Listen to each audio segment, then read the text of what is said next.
There's really no one way to define America, but that's what makes it such an achievement. 246 years into this great experiment that is our nation. There may be plenty of imperfections you can focus on, but there is also so much to appreciate, to commemorate, to celebrate this weekend and always. That goes for so many different parts of the country, and pastimes like this sport and all it represents are absolutely part of it. These competitors are role models for millions of people. The example they set with their boldness, their competitiveness, their camaraderie really do have an impact on who we are and what we represent as a country. And these drivers in these race cars are capable of amazing things. They make us marvel at every daring move, cheer for every incredible gamble, and convince us that if we just keep working to get better, the impossible is never out of reach. Yes! I love you guys! It's Cowboys! Yeah! So proud of you guys! There's no better weekend for racing, no more fitting place for it than this track with its name in our heartland. Happy Independence Day weekend, and welcome to Road America.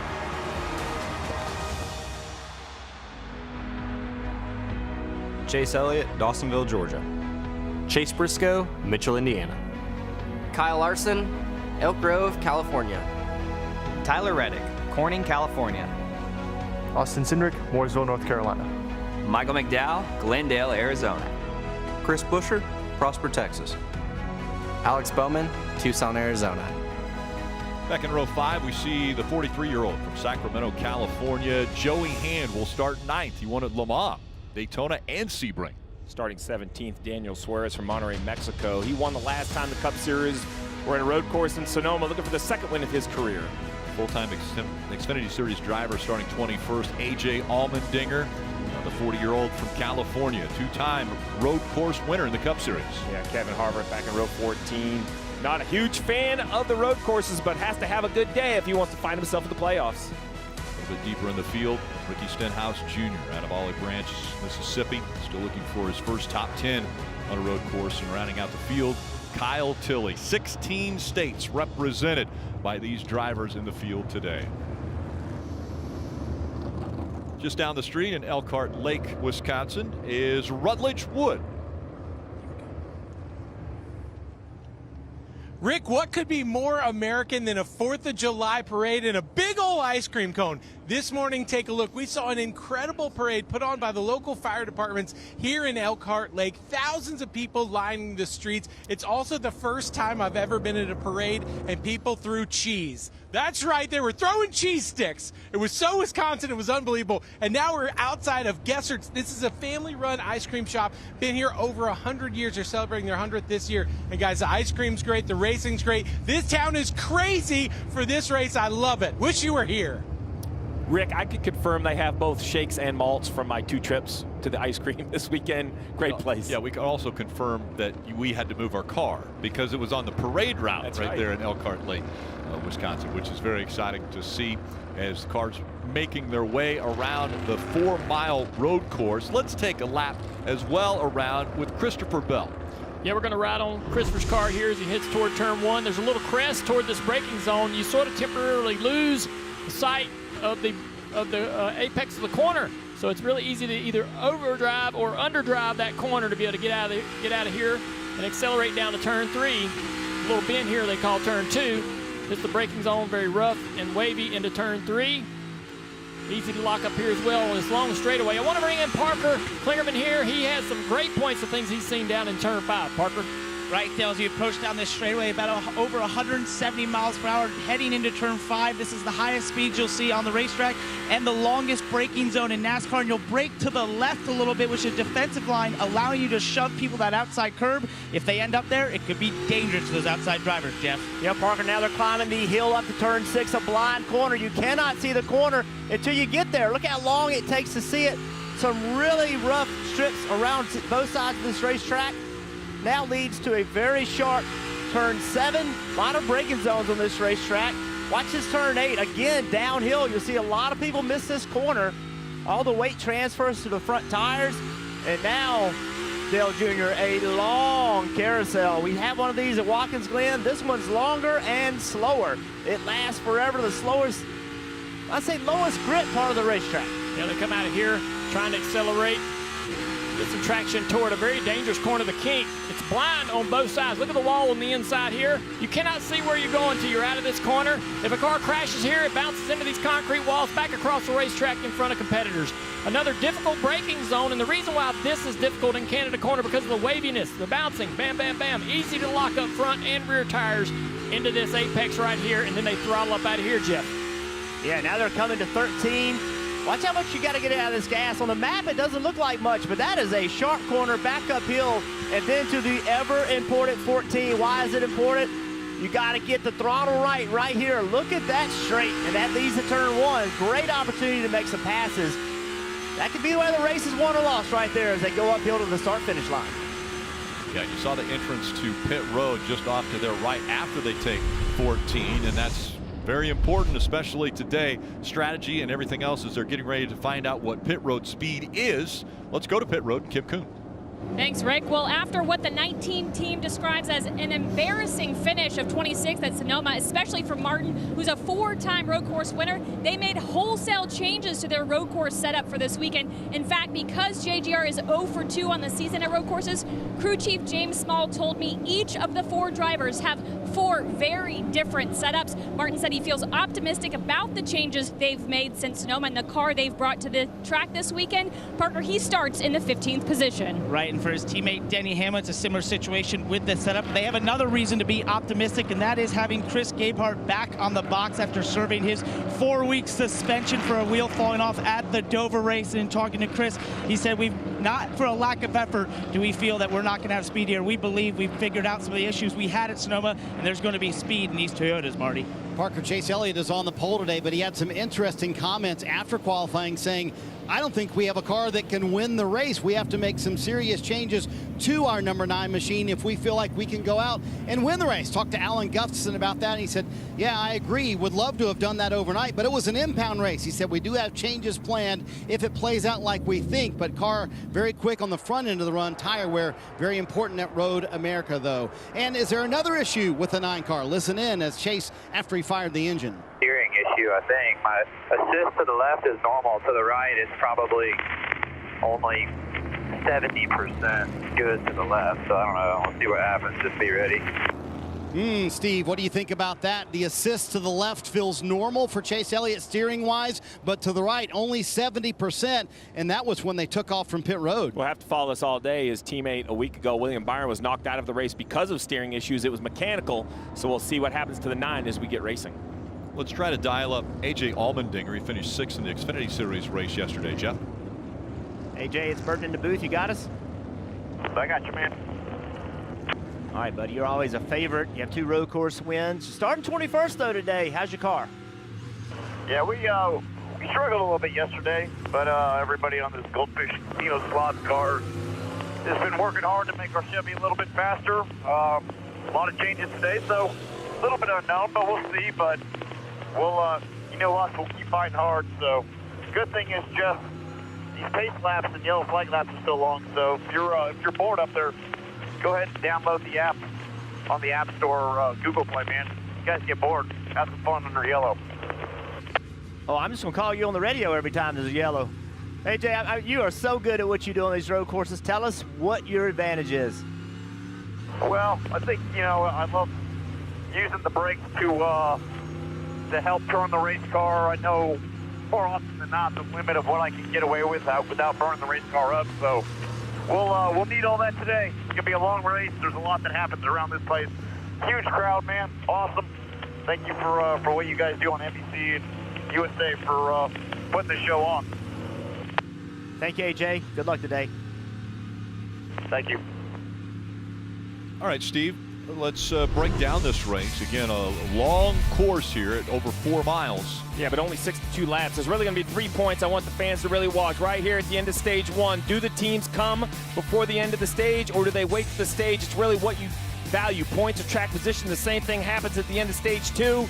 And then really, it's a 9-lap window, which is like 35, 40 miles. But in that center, from lap 41 all the way to lap 50 in that final stage, We're going to see guys trickle to pit road. Who pits at the right time? Are you fortunate enough to get a yellow? That could change the entire outlook of the race. Kyle Busch yesterday found out just how difficult it is with the sequential shifting and how hard it is if you miss a shift. And let's talk a little bit about it with the Toyota virtual car. Yeah, so we talk a lot about what's different about this car. Shifting here at the road course is perhaps the biggest change, if not the brakes as well. It used to be an H style, you know, first, second, across the third and fourth. When we go into the virtual car, we're going to show you what sequential shifting actually means, both mechanically and what the driver does. As we take a look inside, right? The car still looks the same. Engine's at the front, still a front engine car, but no transmission behind the engine. You just have the drive shaft. You could call it a prop shaft. It goes back to the transaxle, which is now in the back of the vehicle. It's what will select the gears with the driver's input. It works a little different than the transmission. The biggest thing for the fan at home, it has 5 speeds instead of 4, which is going to increase the shifting. What does that mean for the drivers? Well, as we go up and we look at the shifting handle, it doesn't really change location. You're in 5th, you want to go to 4th, bump it forward. 4th to 3rd, bump it again. Now as you leave the corner, you're in 2nd, pull back. 2nd to 3rd, 3rd to 4th, 4th to 5th. So drivers, they're going to be busier, but the active shifting, I think, is a little more direct than it was in the old H pattern. It is, and the challenges of shifting have changed. With this car, you want as many RPMs for as often as you can, and you don't have the problem of wheel hopping, but what you do have is sliding those rear tires. With that extra gear, the guys will be shifting about 4 to 6 more times per lap than they did last year. Pace car makes the right-hand turn onto pit road, leaving the field in the hands of Chase Elliott and Chase Briscoe. Elliott won this race a year ago. He won at Nashville a week ago. Can that hot streak continue? Can he go back-to-back at Road America? We're about to find out as the field makes their way 2 by 2 in front of the front stretch grandstands. Green flag in the air. We're racing at Road America.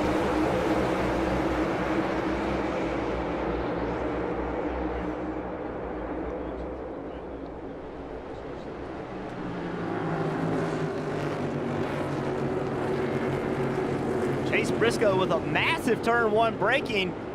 Chase Elliott was way in front of him, but Briscoe with an incredible job braking got alongside of him. Great turn 3 there for Briscoe as he noses ahead as they go down this long straightaway. It'll be that turn number 5 that everyone was talking about, this braking opportunity. Chase Elliott's got to be careful not to get his right side tires on this curve on the right side of the racetrack. Stays completely off of it. Drivers giving themselves room and a little bit of contact there by Briscoe into Elliott, and Elliott surges ahead now with the lead. We see guys race side by side through these corners in the Xfinity cars for years. I think this car even lends more to that, so we'll see these guys challenging on the outside in several corners. Cole Custer in the 41 raced in the Xfinity Series race yesterday, had a brake issue. Chastain hard into the braking zone trying to get to his inside, can't make it work. Gets into Buescher there a little bit on corner exit as they head to the carousel. This is that long right-hander we talked about. Really low grip right here. Such an important corner though because it leads to this back straightaway. Cindric didn't get out of the corner very well. That allows the 34 Mcdowell to get through as they go through the kink. Kink is a high-speed, high-risk part of the racetrack. There's some speed to be had there, but if you miss it, it's going to be a big wreck. It appears, even with Chase's concern, that the steering seems to be okay in the 9 car. Maybe the reason for the timid first 2 corners, allowing Briscoe to get up beside him there. And now out of turn 14 and up the long front stretch here. Chase Elliott has an advantage of about 3 car lengths as they work their way past the start-finish line. And look at this shot from Daniel Suarez thanks to the Coca-Cola can.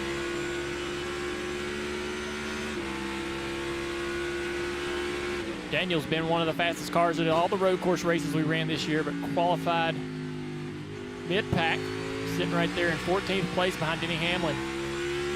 Curious if he's got the pace that he's had in that car at the road courses today. Interesting to go to the outside there. I talked about it. I think with this car, you can challenge on the outside and almost force the guy on the inside to give you the spot on corner exit, Parker. right? And as you see him make that pass on Denny Hamlin, Daniel Suarez just told me before the race that he just made too many mistakes in practice and qualifying. It looks like Denny's still on the outside of him down into turn 5. He just felt like if he tightens it up, the speed is in that 9.9 that he had at Sonoma. Martin Truex Jr. gingerly through turn 5 as he right behind the 11 of Denny Hamlin. Up through the blind turn 6.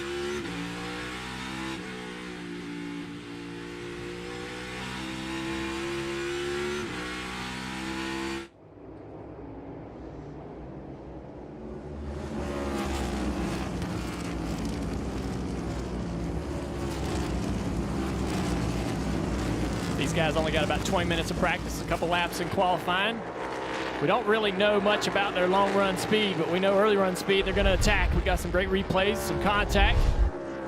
Chastain and Briscoe still going at it.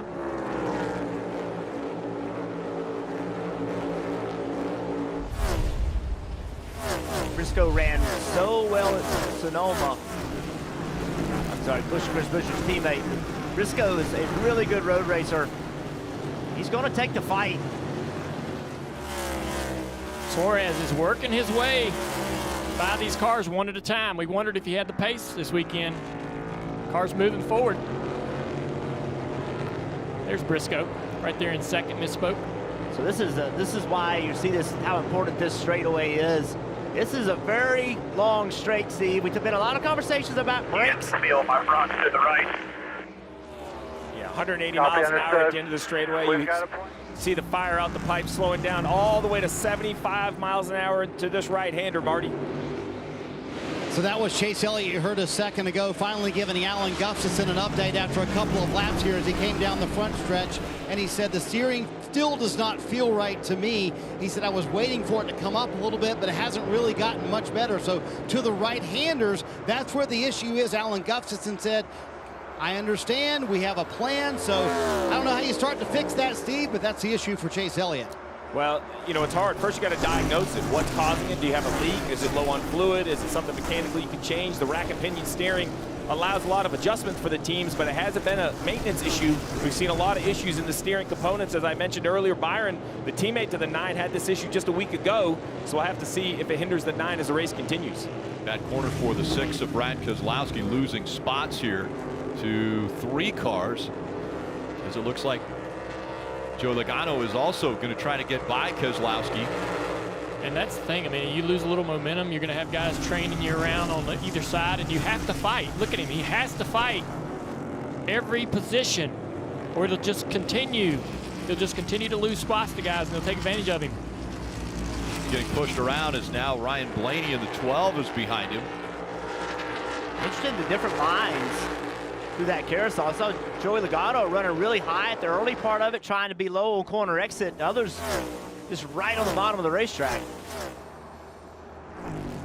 Chase Elliott continues to lead, but we heard that report about steering a few times. There's Chad Knaus, head of all the competition at Hendrick Motorsports, having a discussion with pit crew, maybe coming up with a plan, maybe trying to highlight what they can and can't check on the pit stops. You know, track position is so important here. I know the race is long in miles, short in laps at only 62, so come up with a plan and see what you can diagnose on a pit stop. In countdown to green, Chase Elliott talked to the drivers. He said perfect is achievable. So far, he's perfect.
NASCAR Drive's your live race day companion. You can get access to high-definition in-car cameras as well as current position tracker and pit stop data.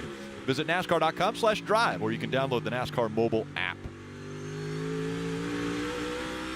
As we look back at Bubba Wallace, thanks to the Columbia helmet cam on his helmet here, we were taking a look at watching Bubba shift almost 30 shifts a lap. And remember, doing that 62 laps here. When Rick, we talk about shifting. Well, look right here on his dash. You see where it says 4? That's the gear selector. Unlike the H pattern where you know where the handle is, that's what the drivers have to have, right? You have to have an area. NASCAR has asked for it to be in one location on the dash, so safety workers know if they ever have to put the car in neutral where it's at. So down to first gear right there. Oh, problem here. Kyle Busch, and it looks like Kevin Harvick. Remember, Kyle Busch had to start in the back of this race because of having to change an engine, so trouble already for him trying to get himself back to the front. Yeah, it was actually the 10 car. Oh, 10. Almirola, who's in a really tight battle with Harvick for that bubble position, that final spot in the playoffs. What this does for Eric is they would typically try to stay out on the racetrack to claim some playoff points at the end of the stage. This now might change that strategy for them because they're so far back, no way they'll be able to cycle into the top 10 as others pit before the end of the stage. Let's take a look.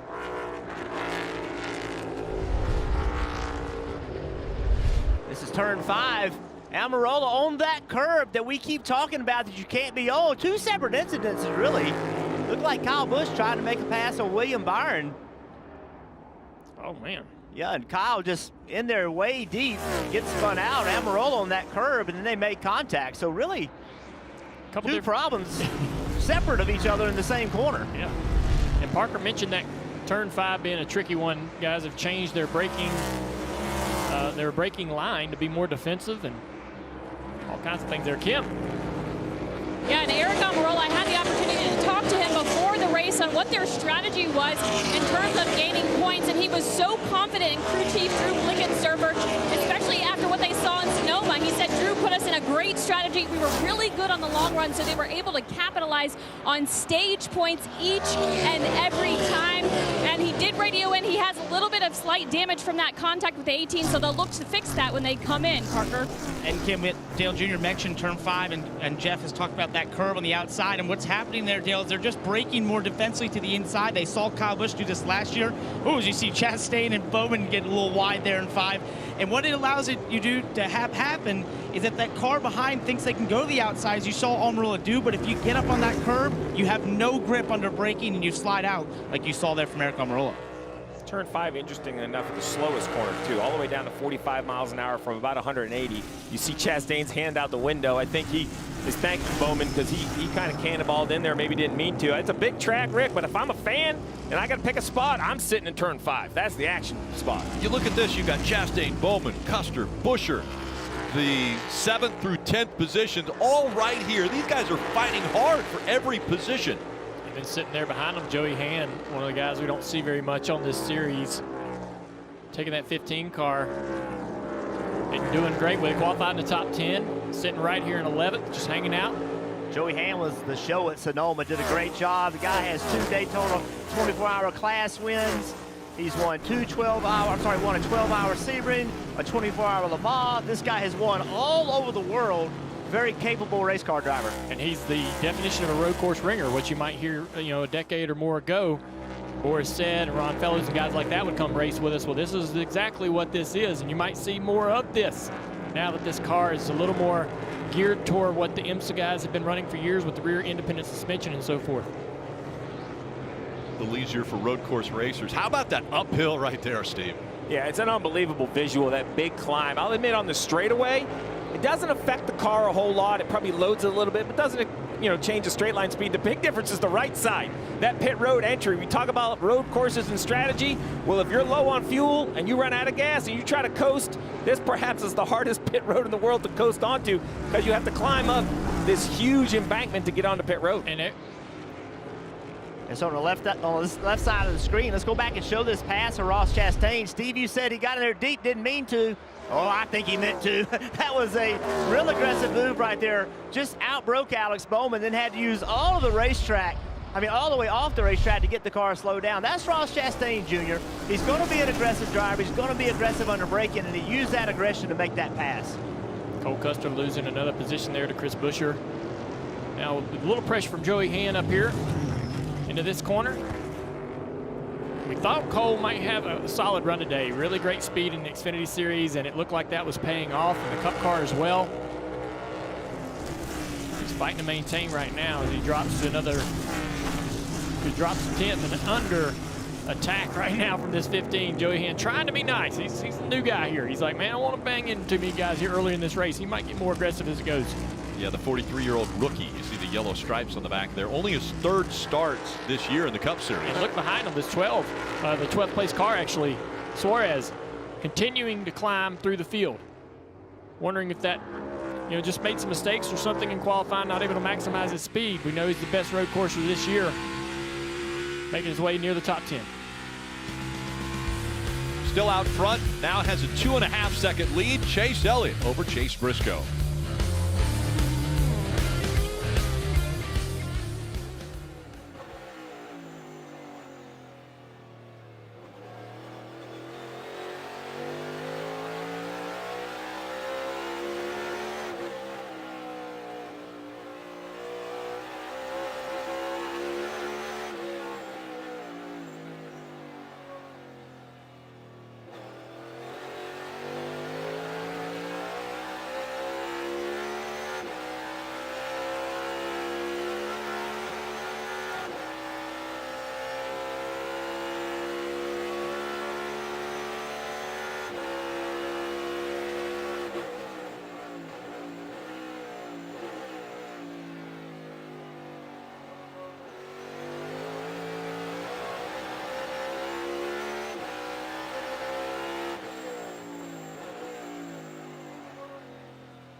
On Wednesdays at 9 a.m. Eastern, it's NBC Sports on Sirius XM. That's NASCAR Radio Channel 90. This week, Dale Earnhardt Jr. will join Pete Pistone and Mike Bagley and talk about all the racing taking place this week, as well as the exciting racing coming up next weekend at Atlanta. Look down on this beautiful 4-mile racetrack. Aerial coverage brought to you by Geico. Marty. Rick, done some research here on Chase Elliott and his situation with the steering being a little hard to the right. In fact, Alan Gustafson just asked him a second ago, tell me about your car. He said, let me think about it for a second and I'll get back to you. But Steve, here's the issue with the steering. To the right, Chase says, I only have about 70% of what I need to the right. Talking to the team, there is an issue that's been around all year long with the steering column, and it's very finicky for these cars. They think it was maybe set too low at the race shop, so Chase, when he steers to the right, is actually not getting the full capability of what that car can do. So their thought right now, unless Chase radios in and says it's better and I can live with it, is on this stop they'll have someone physically go inside the race car, raise that steering column up. See, this new car presenting all kinds of new issues for these race teams. Yeah, as you mentioned, this is something that teams are aware of. What's surprising is, you know, while they didn't have a lot of practice, they had practice. He ran laps, he sat on the front row, he sat on the pole. So it's interesting that this issue has now just shown up today on race day. Either he didn't feel it, you know, I don't think they could have moved it after qualifying, or I know they couldn't without a penalty. So it's interesting, Jeff, if that's the issue, why now? Why today is it something that Chase is feeling? Yeah, I find that confusing as well. Let's ride along Christopher Bell at this Toyota cam, and you can see, you know, as he's turning the wheel, you know, the only thing I can imagine they're thinking about, Junior, is that sometimes when that wheel gets too low, it actually can hit your legs. You know, it can actually run across the top of your legs, or your hands can't move like you want them to because your hands will hit the top of the seat, and it just gives the driver an odd feeling. But I agree with Steve. I don't know why Chase wouldn't have felt that yesterday. I would try to convince Chase to leave it alone. Run out to a 3.5 second lead, and I would say, you know what, Chase, is it okay if we just left it that way? Because once he just insisted that it needs to be fixed, it's going to cost them so much track position and really put a strain on their strategy. It doesn't seem to be affecting him as far as lap time. He continues to be the fastest car out on the racetrack. You get, you get used to things. You get used to those type of things, and then when they change it, he has to adapt to that as well, which he will. He's a pro. Parker. Oh, guys, for the 18 at Kyle Busch, remember he started the back because of an engine change in qualifying. He made his way to about 28th and not really that fast. Then he had that spin out, but take a listen to what he's had to say on the radio. No grip, no turn, no drive, no stop, no nothing.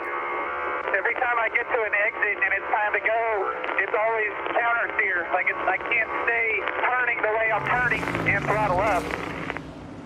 And I would say that is not a series of good things to have to say on the radio about a race car. It doesn't do anything he wants. And really, before the race, he was optimistic about this car and its speed, but I think that is quickly evaporating. Steve, from a crew chief's position, that sounds like he has a lot to work on for Ben Basham. Well, he's a lot to work on. You can tell mostly it's frustration. I'm sure it's not doing anything he warrants, but we're going to have to pick something and work on what we think would affect the most. Well, welcome back to turn 5. On that curbing that you talked about, Jeff, driver's right. You get on there, you lose traction. A good thing there's runoff in turn 5. We'd have a yellow every lap if that was a gravel pit right to the driver's right. There's one thing I'm noticing, though, is that when, with the older car or the Xfinity cars, when the guys miss that turn, they end up in the gravel. And with this car, with the brake package they have and the ability to really get the car slowed down, even when they're missing the turn, they're able to get righted, get turned around, get going again, not really losing a ton of time, especially on the green flag. Well, as you look on the bottom left on that pylon, we talk about strategy, right? Well, the first window is basically open. What does that mean? That, you can pit before the stage, and the caution's going to come out. So it's aggressive to pit early, but, gambles pay off. I don't know if Chase Elliott's going to do it with his issue, but who in the back of the field might come to pit road here nice and early and gamble, try to find their way to the front. So a lot's going to happen in these next 3 or 4 laps at Road America.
From boating to off-roading and more, going fast doesn't stop at the track.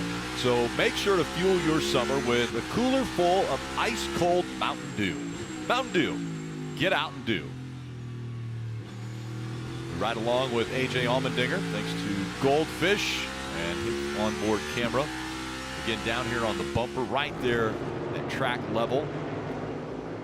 We have seen the 9 of Chase Elliott continue to put lap after lap after lap together of the best laps out of anyone. Marty, are they still concerned about the steering of the 9? Well, here is the latest, Rick, on the radio with Chase Elliott and Alan Gustafson. Listen in.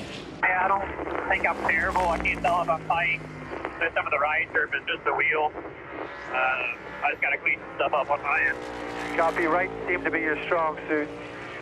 And remember, the right-handers were the ones they were struggling with earlier. So, Steve, here's the deal. I just talked to Alan Gustafson. He said, listen, I know Chase is not happy with the steering, but I cannot give up this track position. And by the way, we're like half a second faster than everybody else. So why would we make that change? It's going to take forever to do that change. I cannot give up this track position. So Chase Elliott's just going to have to live with it, which is what Junior said he should do in the first place. Yeah, I like that call by Alan. Say, you know, look, they're in the playoffs. They have a win.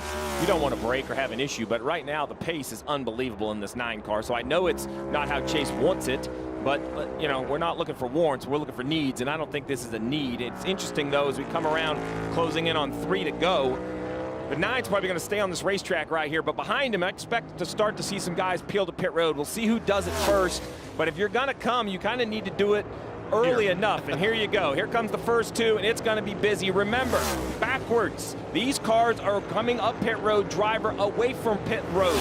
Different than every oval we go to. Just one more things that make Road America challenging. And you look, you would think we're under yellow. Everybody's coming to the right. And why does that matter to the driver? Because the driver's on the left side of the car. We see a lot of penalties for driving through too many pit boxes, Kim. That's right, and Michael McDowell circled this as a race this team can win. You see him there in the 34 car. The spotter told him he's good in the turns, but he just needs a little more lateral and rear grip. 4 fresh good years for Michael McDowell. Marty. Kyle Larson started in the 3rd position, kept it in the top 5 the entire time. Said it started sliding around a little bit towards the end of that run. They have elected to make no changes here on the 5 car, though, pitting early, hoping this cycles out. They'll stay out when the stage ends here, Parker. A.J. Allmendinger also on pit road here. He's not happy with this car in qualifying or practice, but it's starting to come to life a little bit there as they ran inside the top 20. Just doesn't quite have the drive off that he wants in the 16 car. See the 4th, Kevin Harvick getting service. Other cars continuing to pit, 3 to go. These cars had to pit because when the 9 comes to pit, or excuse me, comes to the start finish line, this time it would close pit road. I know Marty is thinking, he's talked to Alan, that this 9 was going to run out for the playoff point. And that's a great idea until your hand is basically shoved. And right now what has happened is everybody else showed their cards. Now Alan Gustafson is standing here going, if we run this stage out, we are going to restart outside the top 20. We're going to lose all of our track position because he'll come under yellow, everyone will stay out, and he'll cycle to the front. So it's going to be very interesting, Marty, to see if the 9 goes to an alternate strategy and pits this time by. And Alan Gustafson, Steve, did indeed see all those cars coming to pit road, so they're calling an audible here. Yes, they wanted that playoff point, but they're going to come to pit road here for Chase Elliott. They hear Eddie DeHaan telling them that right now coming to pit road. Yeah, their plan was, let's grab that playoff point, but right now, you're right. They would start way too far back if they did that. All right, so here comes Chase. Now this opens the opportunity for Briscoe, Cindric, some of the other cars behind him. They're a little bit behind him because Chase has been absolutely flying on the racetrack. So we'll see what Briscoe and Cindric does as Chase Elliott brings his car to pit road. Love this call by Alan. Great decision. Let's see if they can have a nice clean pit stop a little bit backwards. Chase Briscoe, I think, stays on the racetrack, so he's now committed to run the stage out. Long pit road, Rick. Yes, it is. Takes a long time to get in front of you, Marty. And Rick, you had to think that was tempting for Alan Gustafson to grab that playoff point while it was there, because they would have been guaranteed that with 2 laps to go in this stage. But Steve's right. When they start stage 2, they would have paid way too big of a penalty for that. Alan Gustafson, the one handing that tire over the wall on the left-hand side of your screen, as you see there. Clean stop so far for the 9 much here. Trouble getting that right front off, though. We'll see if that costs them a lot of track position. We talk about it, buzzwords. Well, we got to get our pit strategy right. You heard every driver talk about get a little lucky and this and that. You know, you can have all the plans in the world, But, you know, this isn't just about you and your team. You have to pay attention to everyone and what everyone is doing. Alan is an absolute veteran. He's the most tenured crew chief at Hendrick Motorsports. He's a champion with his driver, Chase Elliott. This is a great example of, I know you have a plan, but keep your eyes wide open on the racetrack. I think this call from the 9 is going to pay huge dividends. Now, Briscoe, he was in a different situation. You know, he's already in the playoffs, but that playoff point for Briscoe could be more important than staying on the racetrack and trying, or excuse me, pitting and trying to get a little track position. We'll see how it plays out as the race continues. Kim. And you see Alex Bowman there in that 3rd position. This is exactly the strategy they told me they were going to do before. Greg Ives said they need points. Sonoma, they short pitted, gave up stage points, and it ultimately wasn't what they needed. They finished 16th there with what they felt like was a top 5 car. So that influenced their playbook here today, at least for the first stage, and then they'll figure out what they need to do for the rest of the race. Jeff, you mentioned this. You see in the lower left corner of your screen, driving through too many pit stalls, the 11 is penalized. Jeff, you said the drivers are on the left side of the car. They're not seeing the right side of the car and how many boxes they go through. They can only go through 3, and it looks as though the 11 went through a 4th. Yeah, so in the Xfinity race yesterday, we had 5 penalties. And last year in this race, we had 4, driving through too many boxes. Why? Well, when the driver goes down pit road, he's on the left side of the car. He is normally on the same side of the pit boxes because it's normally on the left. Now he can't see them. He doesn't even know where his right front is. The rule is you can't drive through more than 3 boxes. You don't even know you drove through the 4th box because you just can't see it because you're on the wrong side of the car. It's one of the challenges at here, this racetrack, and also at Watkins Glen. Marty. Hey, Rick, a lot of the talk in this half of the season has been about the 16 winners possibly coming, and could one of the winners this year be eliminated from the playoffs? Well, guess who are the 2 bottom drivers in terms of points? Chase Briscoe and Austin Cindric. So that's what you see here. You see the battle within the battle, trying to match each other. They don't want to afford you. Can't have the 14 get points, Steve, if you're the 2 car. So that's what's going on here. The 2 would have loved to have come down pit road when Chase Elliott did, but they can't afford for Chase Briscoe to gain a bunch of points on them today. And not just regular points moving them up the grid, but they're in the playoffs, they believe, as Marty mentioned, those playoff points. You get 1. And no one has a lead. Look, Elliott 13, Chastain 13. We have seen cars before have 25 or 30 points, that huge head start going into the playoffs. This is how important 1 point is in those multiple round situations. We've seen a lot of ties. So both Cindric, a race winner, and Briscoe, a race winner, trying to improve their point in the standings, but also improve that little war chest of playoff points for when the playoffs come around here in about 8 more weeks. Yeah, Cindric's almost spun the car out in turn 5, basically in a 4-wheel drift through there, trying to chase down this 14 and even win this stage. Not giving up on that idea just yet. Playoff point up for grab. As they're making the final turns here through the kink and into turn 12. Gap not far. Just 1.7 seconds for Austin Cindric to Chase Briscoe. Briscoe's been really fast all weekend, but we've not seen any of these cars run long, so we don't know about the long run speed till just now. So Briscoe's got to work on that a little bit when they come to pit road. Got that front run speed, but the long run speed's missing as everybody seems to be able to run this 14 down. And, you know, as we watch this battle, which is definitely getting closer, the 16 of Asia Allmendinger's barely in front of them on the front straightaway. I think he had to come to pit road twice. I think he thought he had a loose wheel. I say that because he's now lost all his track position as well. We'll have to update it after this caution cycles around. But here you go, Rick. Briscoe.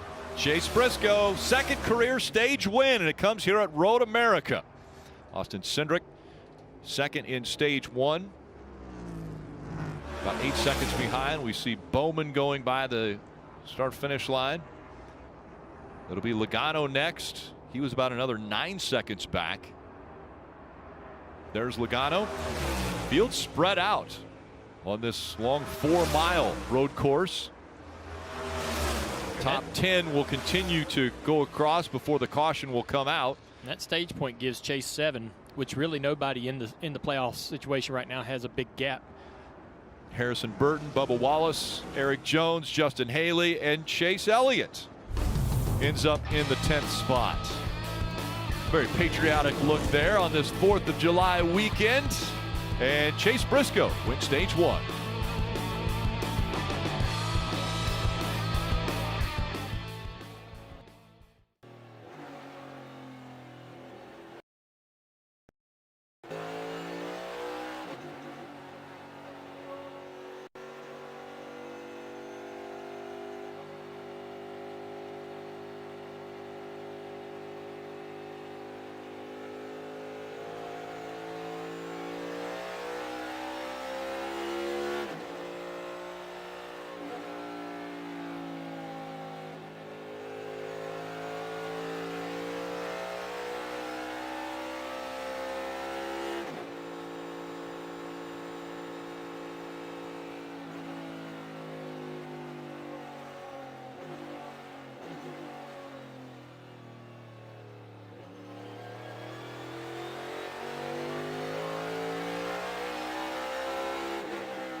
NASCAR on USA is brought to you by Ford, built Ford proud.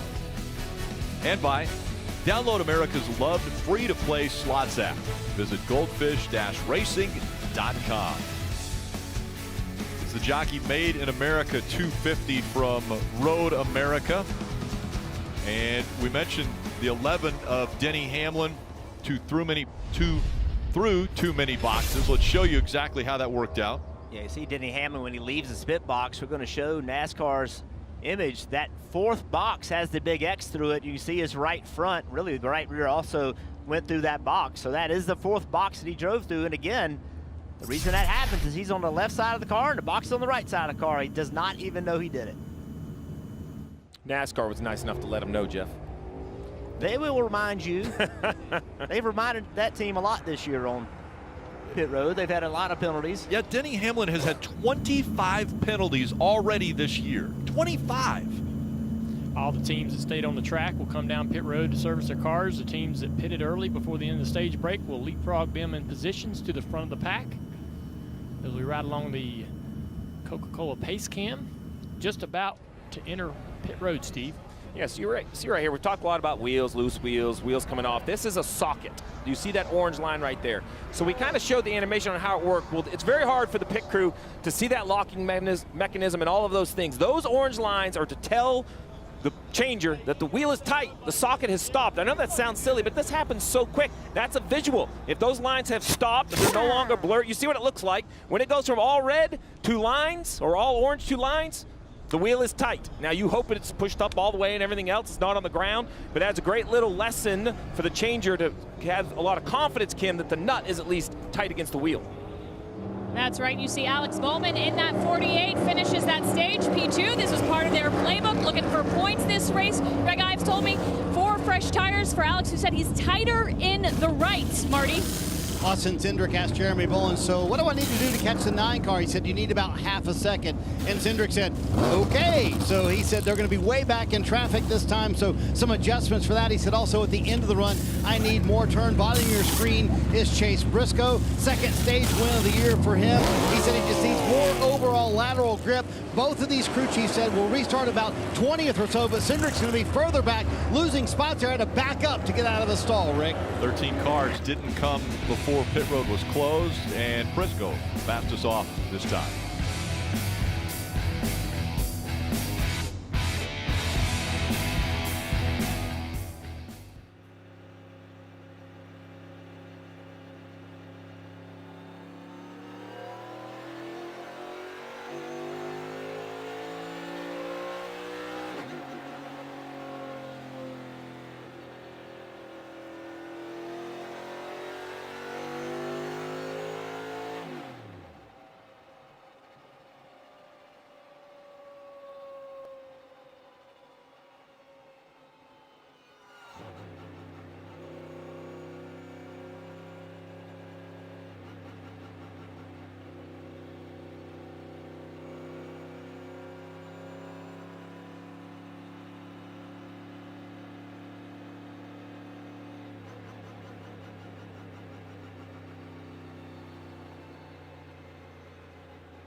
this summer, from the biggest global animated franchise in history, comes the origin story of how the world's greatest supervillain first met his iconic minions. Minions, The Rise of Gru, now in theaters.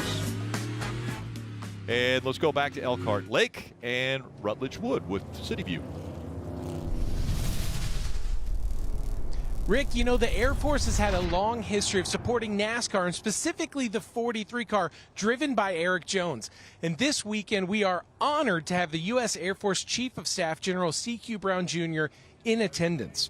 He's the highest-ranking senior official in the Air Force, and Eric's 43 is sporting a U.S. Air Force paint scheme today, and they're celebrating the Air Force's 75th anniversary this year. Amazing to see the General here celebrating the 4th of July this weekend. Guys?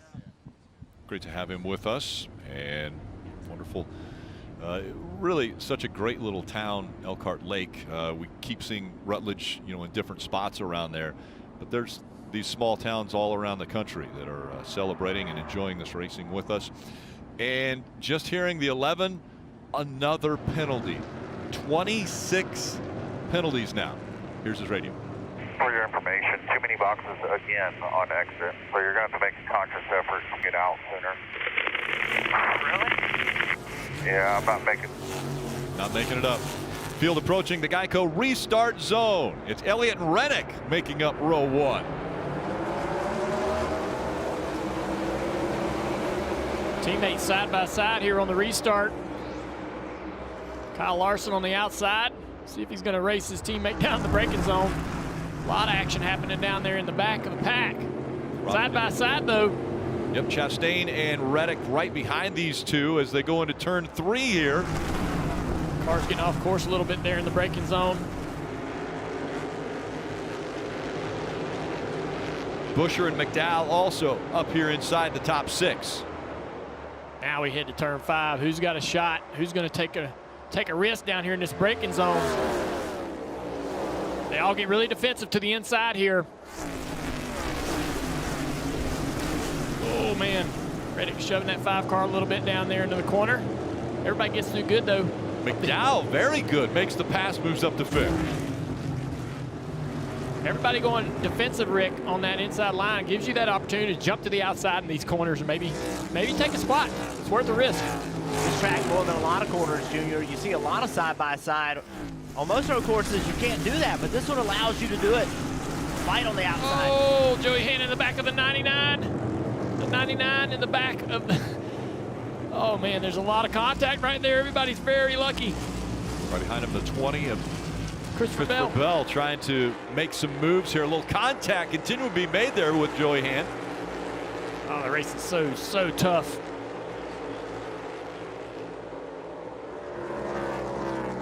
Through the kink, they're going to go side by side. You just can't do that, Jeff.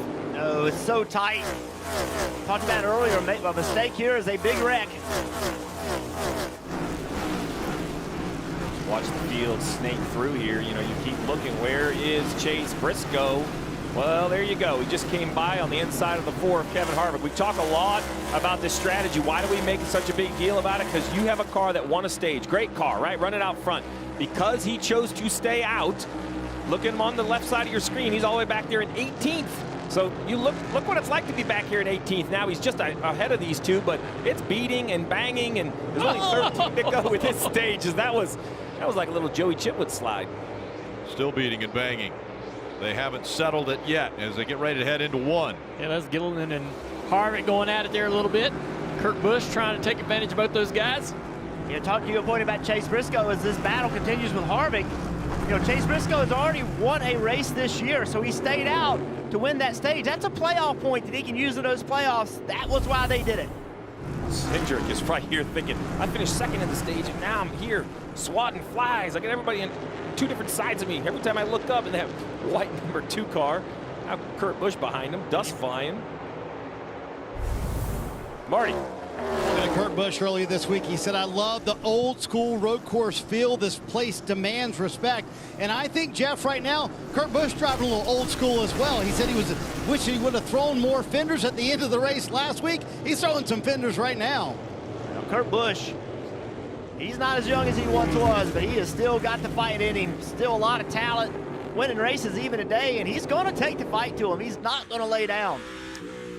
In the Columbia helmet cam here, riding with Bubba Wallace. He's heading down into turn 8 here, left-hander before the carousel.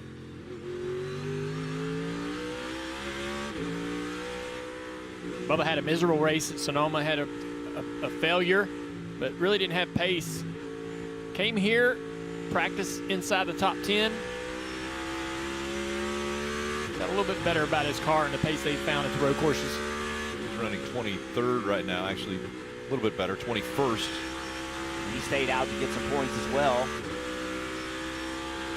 And it looks like there's been some games. You know, Gibbs left Sonoma very disappointed, and all the Toyotas struggled, but they seem to be a little bit better here. Got Truex up there in the top 10 with some good speed today, and saw Christopher Bell mixing it up a little bit. Steve, is it surprising that we have A.J. Allmendinger 26th, Denny Hamlin 30th, Kyle Busch back here? They moved up a spot, so Hamlin 29th, Kyle Busch 30th. Well, no, because all weekend long we heard everybody in the garage area, every crew chief, every driver say execution. Well, all three you just named.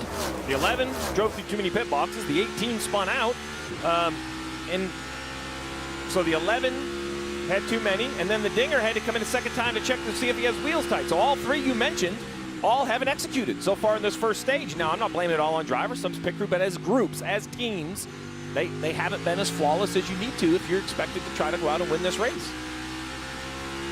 And as we go up to the front of the field, what is the strategy now for Chase Elliott? Well, so I actually go to the back of the field and I see that Cindric and Briscoe really aren't coming anywhere. So now if I'm Chase Elliott, to answer your question, back at the front, there's no staying out to the end of this stage. I'm going to go till about 2 laps to go again, and I'm going to come to pit road. I cannot risk giving up my track position. Now, these are very easy to predict because the stages tell you where the yellows are. We get into that last stage, hold your breath. You don't know when the yellow's going to be, how much you want to risk fuel. It's a Tums moment for all of the crew chiefs. You get to that final stage, Marty. Well, Steve, a nice run for Tyler Reddick sitting there in the 3rd position. That pit stop worked out well for them as they flipped the stage. And you think about the last 9 races for Tyler Reddick. You go back to the Bristol dirt race. He was literally 100 yards from winning that race, putting himself in the playoffs. Since then, they have lost 91 points to the cut line. Talked to Tyler earlier this week. He said, in my mind, we have to win. I think Road America is certainly a place that we can do that. Showing that right now, sitting in 3rd, Kim. And you see Ross Chastain there in the 4th position. No surprise. I checked in with Ross and the team this morning, and he joked, we build rocket ships. In fact, he had a toy rocket ship that one of his crew members' sons had put in his bag for the weekend. Ross Chastain, strikingly good at these road courses. He said the center is pretty darn good, guys. I love this car.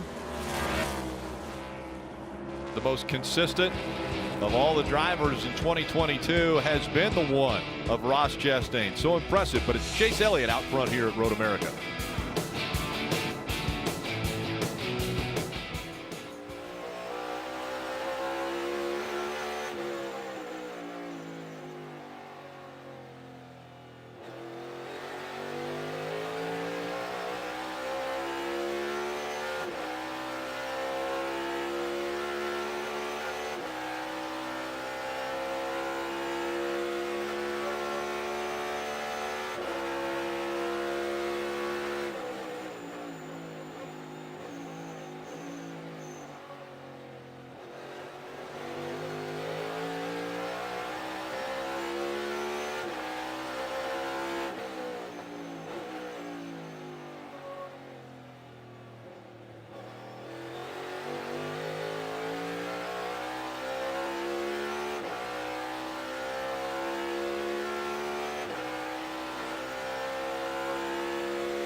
NASCAR Fantasy Live lets you keep tabs on your fantasy lineup throughout the race and adjust your picks until the end of Stage 2, which is only about 8 laps away to maximize your score. Be sure to visit NASCAR.com/fantasy or select the fantasy tab on the mobile app to make any in-race changes as you are doing right now, Rick. I see you're checking your lineup. I don't blame you. The 17 of Chris Buescher running in the 6th position, Kim. Yeah, Chris Buescher having a good day, and everybody had talked about that second place finish at Sonoma. I spoke with Chris this morning, and he said he was a little surprised at the Sonoma finish because they weren't where they needed to be on road courses at COTA, but he told me they did a Watkins Glen tire test the week before the 600, and that really helped despite the differences in the tracks. He said the test let them be way more aggressive in trying different things than they would be at an actual race. So a little more timid with what they did at COTA, then they were able to test some stuff at Watkins Glen. They brought a fast car to Sonoma, and they have a fast car here this afternoon running in the 6th position, Parker. Right, Kim, behind him is another fast Ford driver for Cole Custer there, who came into this weekend with a lot of speed in practice and qualifying, which gave them a lot of optimism going to the race. They were a little unsure if it would carry that speed on the long run, but it has proven to have that speed on the long run. He told them the front grip is even better than it was in practice and qualifying. And think about this, they have not had a top 20 on this 41 car in over 6 weeks. This would be huge for them to be able to run inside the top 10 as they have throughout the beginning of this race. We're looking at Michael McDowell right here in the 34 car, running in 5th place. We know that he has a lot of talent on the road courses, but he's having a career year, the most top 10s and the most laps led this season than any other. Has a win here in the Xfinity Series in 2016. Yeah, when you think about him being a road racer, and he did finish 3rd at Sonoma, which is a really good run. But you mentioned those top 10s, in 5 top 10s in the last 9 races, and all different types of racetrack. Michael McDowell is a really solid race car driver, Kim. Yeah, and Jeff, he attributes the success to the next-gen car. He said he finally feels like he can keep up with the big teams. And he also noted this morning to me the chemistry between he and crew chief Blake Harris. Now, Blake joined the team in January after working many years as the car chief for Martin Truex Jr. at JGR. And Michael said he's brought a lot of good ideas to the team, as well as a really great work ethic. Marty, Michael McDowell running in that 5th position. Hey, Kim, a little further up front, Kyle Larson wondering what everybody in the field at Road America today is wondering. How do I catch my teammate, Chase Elliott? Listen. Are there any areas where I'm faster than Chase? Our 12 looked really good. Our 1 looked really good a few times. Other than that, we were kind of equal and then giving up some time through the carousel. I mean, a couple tenths every lap. Okay. And Kyle Larson maybe losing some ground to Tyler Reddick behind him as well. But Chase Elliott, isn't he the guy that was in the media center yesterday, Jeff, saying, I'm not sure we have the car that can win. I know we're on the pole. We got to make some changes. Obviously very impressive so far for that 9 bunch. Yeah, Chase Elliott, he is, one of the ways that he keeps himself honest is he never gets too up about anything. He always checks himself. What can I be doing a better job of? What can our car be good? Even when things are really good, he feels like he can be better. Even in our pre-race show, he said he thought perfection was an you could do it. Like, you could have a perfect race car, a perfect race.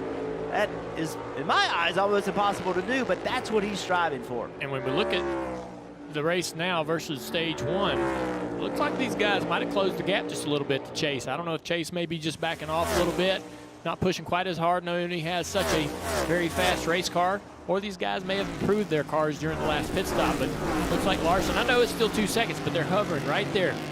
Marty. And answer you real quick on Chase Elliott. He said he has a little bit of brake fade on this run, Junior, and also said he feels like he's losing the rears quicker on this run than he was the first run. So that car heating up the brakes a little bit. Nobody's been able to put a bumper to the 9 of Chase Elliott out in front, but there has been a little bit of contact here. The 99 got into the back of the 19.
Make sure to download the official app of NASCAR and follow the action with free live scoring, in-car cameras, as well as the radio broadcast. Search NASCAR in your app store to download and start a free trial today.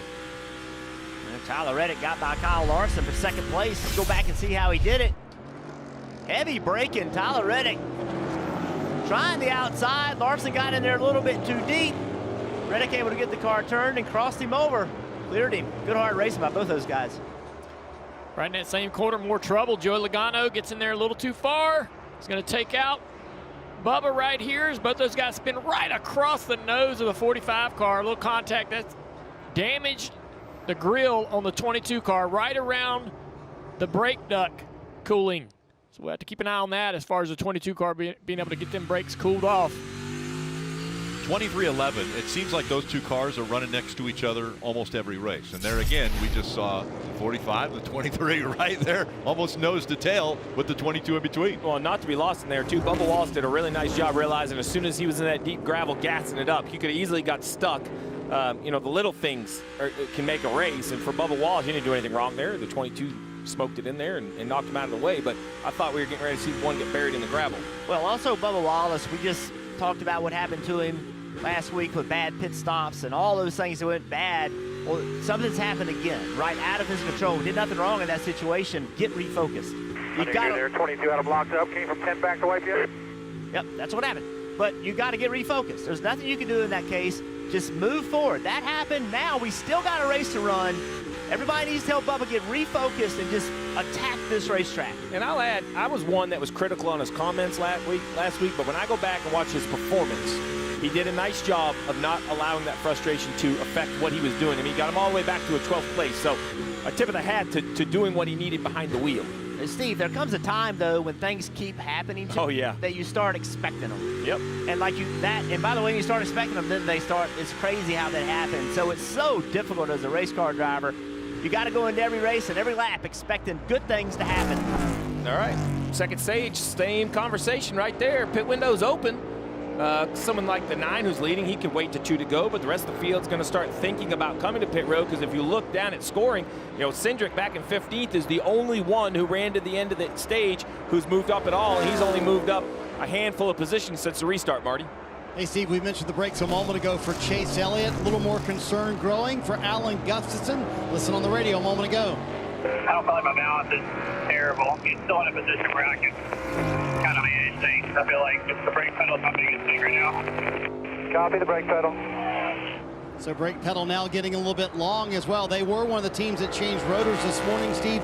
Concern, no concern? What do you think if you're Alan Gustafson? I mean, they're so quick. Maybe just slow them down a little bit. Well, for sure there's concern, but you are right. I mean, his pace is there. He's got a 4-second lead.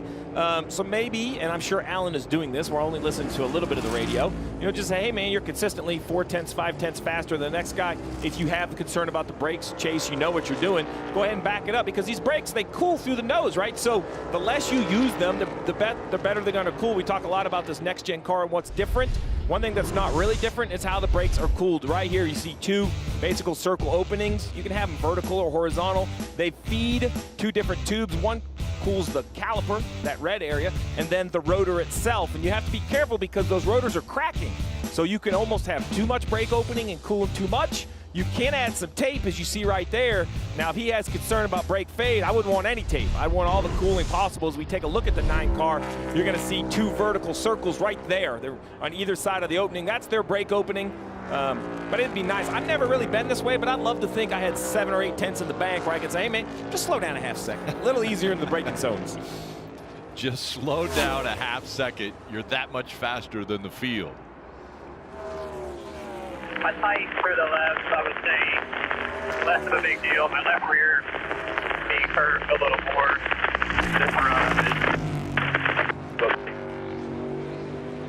Well, you see it, lap 12 of the stage complete. I expect pit road probably in the next lap or 2 are going to get real busy.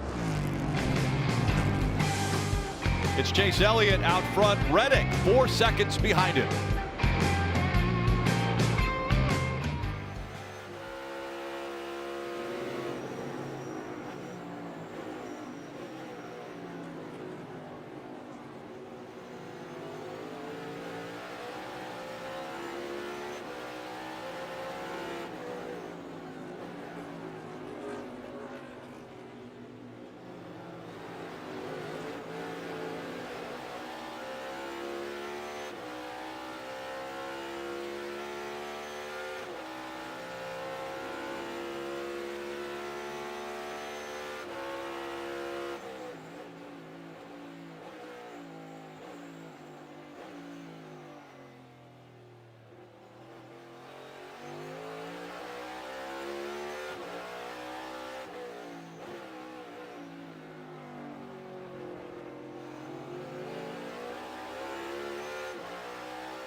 The 9 goes by the entrance to pit road.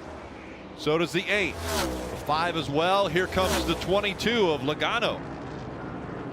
That's McDowell, excuse me, the 34 of McDowell. Then Busch right behind him. Cole Custer, Byron, Suarez all on pit road.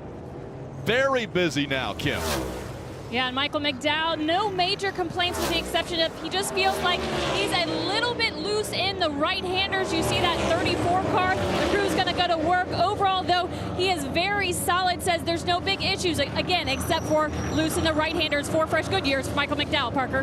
Daniel Suarez also pits out in the top 10, just lacking the front turn in that 99 car, just getting stuck behind other cars. Wasn't able to turn the car, just never having to wait on it before Goodyear tires and Snowco fuel for him, Marty. Boy, Chase Briscoe went nowhere. Johnny Klossmeyer did not want to stay out and get that playoff point this time. They restarted 20th, only made his way to 16th. That traffic back there, very tough, and Briscoe noticed that as well. A little bit of a slow stop here for the 14, Kim.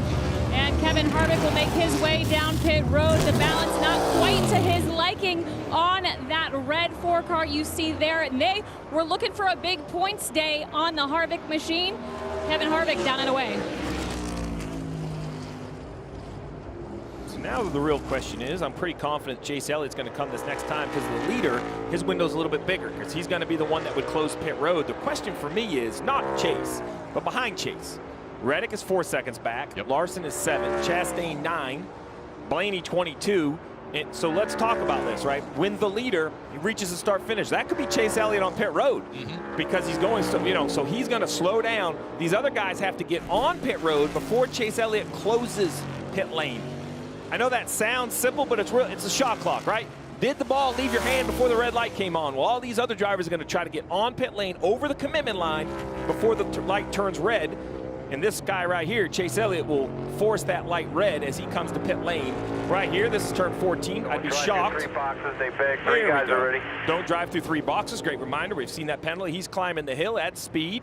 So the start-finish line closes pit road. He's going to be going nice and slow. Now the question is, Reddick, will he get to it? Larson, will he make it? We'll have to go back and see. It seems like they're both committed. Will they beat it? The 9 rolling in front of us here. You're going to see the start-finish line coming up. He is right there now. And now pit road's closed. So Blaney, you see not on pit road. Reddick, Larson, Chastain, all able to make it. So Blaney will stay out and take over the race lead when he comes back by right now. And right now, the 9 is in front of you, Marty. Yeah, everybody who was within range of Chase Elliott wanted to kind of stay on the same plan as the 9 car. You heard Chase say a moment ago, I'm tight in the left-handers. Well, they have to get that windshield wiper up to get the tear-off for the 9. Behind him, Tyler Reddick. He said, we're getting beaten on the exit of the corner. Barely. Richard Childers told the team, no mistakes on pit road. Clean stop for both guys. Stage about to end. Pit stop done for those. So you see this next wave come off pit road, 2 laps to go, 22 cars are pitted, so now Blaney and all these guys that are staying out by choice. Like Blaney saying, hey, I'm going to get a playoff point, and I'm going to get more points. I haven't won a race. Let's go ahead and fill that bucket. I got to make sure I'm in the playoffs. So, this is a strategic call by this team to stay on the racetrack. This strategy we're talking about, I can assure you, those crew chiefs on pit road, they know it inside and out. This is not new to them. So now Blaney will stay on the racetrack and hopefully win this stage if he doesn't make a mistake in the next, say, lap and a half. And this will be good for them points-wise. But with 22 cars that have pitted, he's going to definitely start way back in the field. 2 seconds back is Joey Hand. Ty Dillon a couple seconds back from that. 22 car of Logano and Bubba showing him a little frustration over the incident they had in turn 5. That was well, you're absolutely right, Junior. This is, hey man, I'm gonna send you off right here. You're not gonna hit anything, but it's not gonna be a fun ride. Oh, this is gonna be a great shot. Oh yeah, we got a good one here. Oh no, he never. I don't think he touched him. Never touched him. Yeah, never touched him. Joey might have thought he was going to touch him. He was trying to get away from him. Listen, that was like a karma wreck or something there. Steve, I don't understand the strategy from the 12 car right here. They came into this race 112 points safe. Like they came in 112 points to the good from making the playoffs. I don't understand. We just saw Cindric couldn't make up hardly any ground by playing this same strategy. I don't understand what they're doing right here. Well, so I don't disagree with you. The only counter argument I would make is they are 112 over Harvick. But if we continue to get winners, that window will close, right? He's only, well, it's still 40 over Truex. I mean, I can argue both sides of it. I understand your point because 112 looks like a big gap, but you get a couple new winners, and now you might be racing just Truex. So, you know, it's going to be a big situation. We're going to have to just see how it plays out in 8 more weeks. Yeah, I was going to say, 8 races still to go. A lot of opportunities for different drivers. Again, 3 road courses, 2 super speedways. Well, let's continue this conversation, Steve. Behind Blaney is the 15 car of Joey Hand. Now, Joey Hand has no points whatsoever. He's been running pretty well, top 15 all day. He's going to give up a ton of spots right here by staying out. So I can't come up with an argument for this one. I had one for the 12, but I couldn't come up with one on the 15. I agree. Just come to pit road. Joey's just, I mean, I think he's having so much fun in the Cup Series. It feels great to be up there running in second, but, you know, we're just going to have to see. The one argument I will make, though, is this car, when you look at the charter layout, they're trying to get out of that bottom 3 that's important in the business model. It's not worth going into, but I think that's why they're staying out, because this is 9 points for the 15 car. Kim. And we talked about the 24 possibly staying out for that stage point. Well, called an audible. They want that track position to start the final stage. So Rudy Fugle brought William Byron in. They changed tires, and they had a loose right front on that. So had to come back down to tighten that, because the last thing you want is a wheel to fall off, especially here at a 4-mile road course. And we know there's no question what the penalty is going to be. Right. It's been pretty clear all year long. You're going to lose a couple crew members and a crew chief for 4 weeks. Another car that's been running in the top 5 all day long. Cole Custer had a little bit of trouble in his pit stop and lost some positions as well. Turn 12 there for Ryan Blaney, as he still has just under a 2-second lead or advantage over Joey Hand. Ty Dillon right there behind him. They're making the final turns here. Ty's putting down some pretty solid laps here. Trying to take second away in the second stage as they'll go up the hill for the final time of stage 2. And Ty's not going to be able to catch Joey Hand, and it will be Ryan Blaney who wins stage 2 at Road America. Joey Hand, Ty Dillon finished second, third, 5th stage win this year.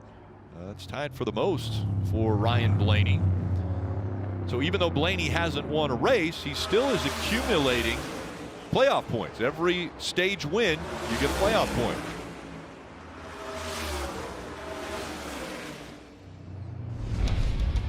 So Ryan Blaney searching for his first victory of 2022. Wins stage 2.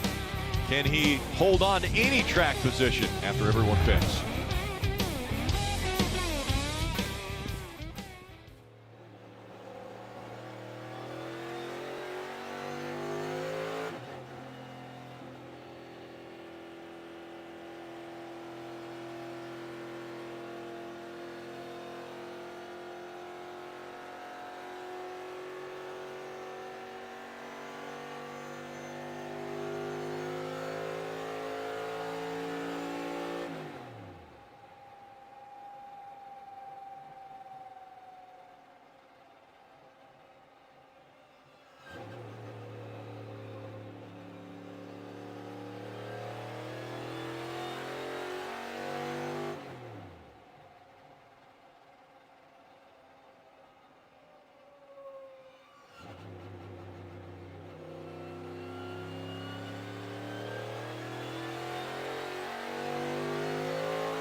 Over 200 hours of racing coverage on USA, 6 of the next 7 Cup races on USA, and pre and post race show, as well as 11 of the next 12 Xfinity Series racing.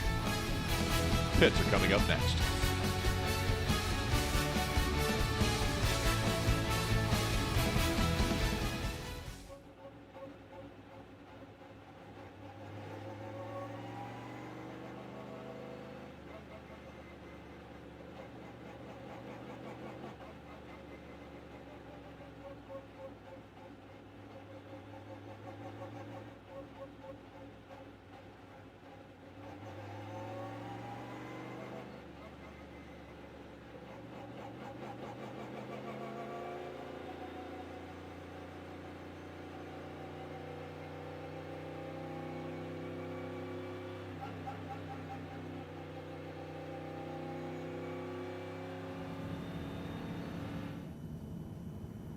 Don't miss the pulse-pounding, non-stop action of Monday Night Raw, featuring WWE superstars such as Seth Rollins and Bianca Belair. Monday Night Raw, live on USA, 8 p.m. Eastern. Looking back from the Coca-Cola Pace Cam, as we look back on Ryan Blaney, he will be coming to pit road here in just a moment. And a different strategy here, Steve, for quite a few drivers that did not come, at least 8. Bubba Wallace on the same pit strategy. Yeah, so there's a bunch that stayed out for points, basically. I mean, that's the reason you do it, or you were running so far back you were concerned to come to pit road. But you're going to see probably 8 to 10 cars take this right-hand turn, climb that massive mountain of a front straightaway up on pit lane. You see the 6 coming back in right there. I believe you see the Kohler on the rear bumper. He had a penalty. He went through too many boxes. Jeff Burton loves that. That's happened a few times today. Driver on the left. Bert, you called that out. That has been an issue for a lot of drivers, this backwards pit road. You see Kyle Busch had an issue. 18 had an issue. The 24 had a loose wheel. So pit road has been adventurous for sure, Kim. Adventurous is the key word for pit road. And about strategy, I talked to Jonathan Hassler, the crew chief for Ryan Blaney, you see there on the screen. And he said strategy will depend on the car and its speed. Well, 31 laps in, they played the points race card. Blaney getting that point for winning that stage. He said he was tight in, loose off. Parker. Joey hand there in the center of the screen all the way away. He was very loose in that car. Also below him there in the bottom of your screen, Ty Dillon finished 3rd in the stage. A bit of redemption for Petty GMS, who had an absolutely awful race at Sonoma for both the cars, and they just put both of them in the top 5 in stage 2. And Rick, you see those pit stop times, 12, 14 seconds slower than normal. That's because they're backwards on pit road.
visit goldfish-racing.com and download the app for free for a chance to win race tickets, original racing gear, and more. Yes, that's goldfish-racing.com now. Let's go to the Peacock Pit Box and Brad and DJ. All right, DJ, the beginning of the race in stage one, going back to that, we were talking about some of the teams that maybe don't have a chance coming in early and pitting early and trying to get that caution as they restart the race. But you brought up a great point talking about Cindric and Briscoe. Yeah, so my head's still spinning. That's why I wasn't a crew chief. I was driver, and other people could decide that. But Steve can probably look at this and elaborate even more. But as I sit here and look at this, I'm thinking that Cindric and Briscoe now may have to look at a situation, because it's so hard to pass out here, even though they have great cars and are good road racers. They may have to look at a situation to come into pit road. They're going to have to pit here and under green, do it as soon as they know they can get to the end of the race. And so that may buy them 2-3 laps more before the 9 and the 5 and the others start coming in, that they may actually catch a caution in there that could flip that and get them the track position back. I don't know of another way that they can find their way back inside that top 5. That makes sense, because the 9's going to run as long as he possibly can. Yes, yeah. And with that fast a car, I wouldn't come till I had to either. Hell. Steve, what do you think? I think DJ Kikuchi, for me, I like that call right there for Cindric and Briscoe. Come as soon as you can make it on fuel and hope other guys run long, and maybe you'll be lucky enough to get a yellow. The only thing I'll say is that the 9 comes early, then stay out. Just do something different, and then you have an opportunity. If you keep chasing the 9 around here, man, it looks like going to be a long day, because that 9's pretty good. We had a conversation about Blaney and was what he was doing, staying out to win that stage, get those points. Was it worth it? So just so you know, he's running 14th before all those drivers started making pit stops, and he came out 23rd. So, you know, gave up essentially 5 rows to get those points. Let's see if he can get them back. Chris Buescher in the 7th place, talking on the radio. Let's see what they're talking about. So this point, I need to get aggressive on this restart. And if you go wreck people, then you need to make sure they don't take anything from you either here. You see how important this track position is. I believe it's take, no give now as we get ready for the start of stage 3. Field approaching the Geico restart zone. Chase Elliott on the inside, Tyler Reddick on the outside as we're back underway.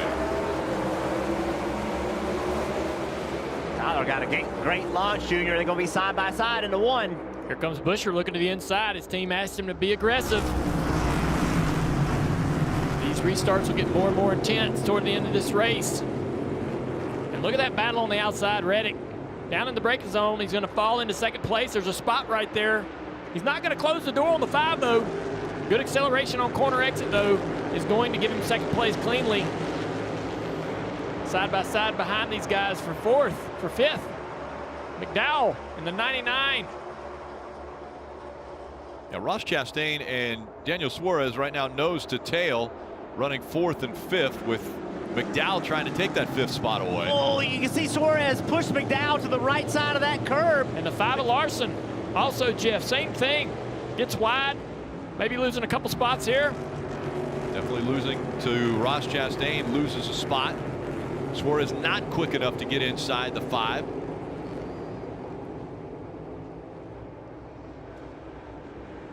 It's a great shot to be able to see the different lines these guys use to be a little defensive under braking. They just hedge a little bit to the inside line to let that driver know, hey, I'm watching you. You're not going to take the spot from me in the braking zone. Through the carousel, everybody trying to fight for grip here, cars sliding around. Down toward the kink, very fast, 130-mile-an-hour corner. Get a little wide there, you're in the dirt and you're around, possibly into the wall. Parker. Well, guys, we see Daniel Suarez in 5th place right now. He's been struggling with that car, just not turning well enough, but it was interesting speaking to his team. Oh, as we see a couple cars getting close down to Canada Corner. It was interesting speaking to his team about how they looked at the setup here. They came here thinking it was going to be more like Coda, but where'd they end up? More like Sonoma, which is where he got his first victory. And the confidence level in this team is amazing since that win. Talking to Travis Mack as you see him take a dive there on the inside in the final corner. Or is that's Kyle Larson, sorry.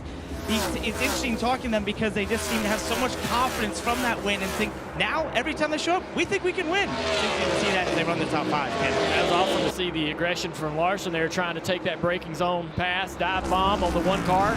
He's in defensive mode now in the braking zone into turn 1. You know, to add what you was talking about comparing it to road courses, Coda would make sense because of the high speed and the high braking, and Sonoma would make sense because of the old wore-out surface and the tire fall off. So, I mean, I can make an argument for both tracks. Seems like the surface has won on which one you want to copy. Daniel Suarez car moving around under braking, downshifting. Back of that car kind of dancing into turn 3 as they head toward turn 5. One thing we're seeing also is drivers are running this restart really hard. Cars sliding all over the place. That's hurting these tires. That's going to hurt them a long run. Right there, Larson on the outside. Did a nice job to really not lose any more than he did, Junior. We've seen it all day long. Turn 5 is dangerous. Wow, look at the battle for the lead here. Chase Elliott. He's got company. Hadn't seen anybody in that mirror all day long. Tyler Reddick in the 8 car. For RCR, they have really struggled this year to perform like they thought they would. They were a big part of the development of the next-gen car, and I anticipated RCR to show some new strength this year. Flexing some muscle today, though. And every driver in the top 5 has a win this year except for that 8 car, Tyler Reddick. He needs a win to get himself in these playoffs, Marty. Don't sleep on Tyler Reddick as a road course racer either, Jeff. Remember, he won a stage here last year. They're very confident in his abilities. The last part of the puzzle for Tyler Reddick, Randall Burnett told me, putting an entire race together and believing he can get it done. The last 20% of a race for Reddick is key. Can he make it happen today and get to victory lane and put himself into the playoffs? And I believe he had an option on his contract for next year with RCR, and they took that option, picked it up. And smart. Yeah, definitely. You don't want to let one of the most talented guys in the garage or the best free agent over the next couple of years go. And I think for Reddick, knowing his future has got to help him behind the wheel. Be able to just focus on his job. Do you guys believe in trends? I guess. Well, depends on what the trend is. Coda, first road course race. A driver got his first ever career win. Sonoma, the second road course race, driver got his first ever win. Could Tyler Reddick make it 3 for 3, get his first ever win at the next road course? That's a trend. Kim. And you guys talked about Tyler Reddick in that second position. Well, his teammate Austin Dillon has been leaning heavily on his teammate Reddick on what to do with shifting. Austin said they had a good car, but the hard part is there's so many options on what, and we have a spin. Bubba in the gravel. Can he get out? That's the question. He's rolling. Slow. You'll be clear out. All clear. He's going to want to forget this day. Well done getting out of the gravel. I would have lost. You have no vibrations with it. Keep going. I would have lost the bet there. Look at all the dirt. Look at all the gravel that he picked up, and it's now coming off of the car that he's put on the racetrack. We've seen these cars get stuck on the racetrack when they have flat tires. I'd have never thought he'd be able to get out of the sand trap. Let's see how that happened. He just gets loose right here, gets a little bit of help from Brad Keselowski as he slides across the nose of the 6 car, turned into this trap. And these cars being low to the ground and all the undercarriage on the back end of this car, you thought for sure he was stuck, but drives right out of there.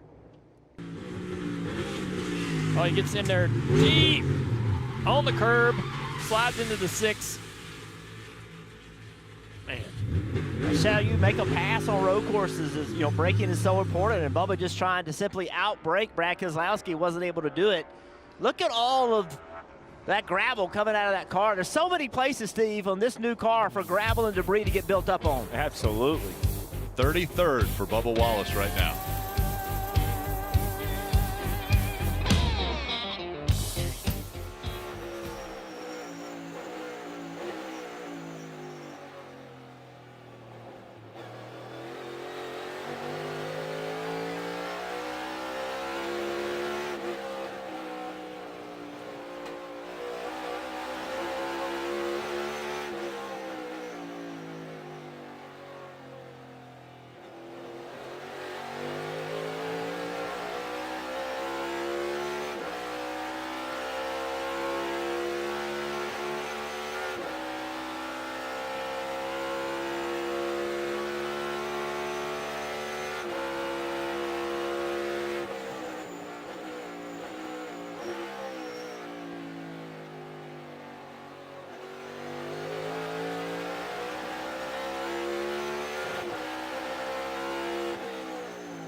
It's NASCAR Cup Series Jockey Made in America 250 on USA.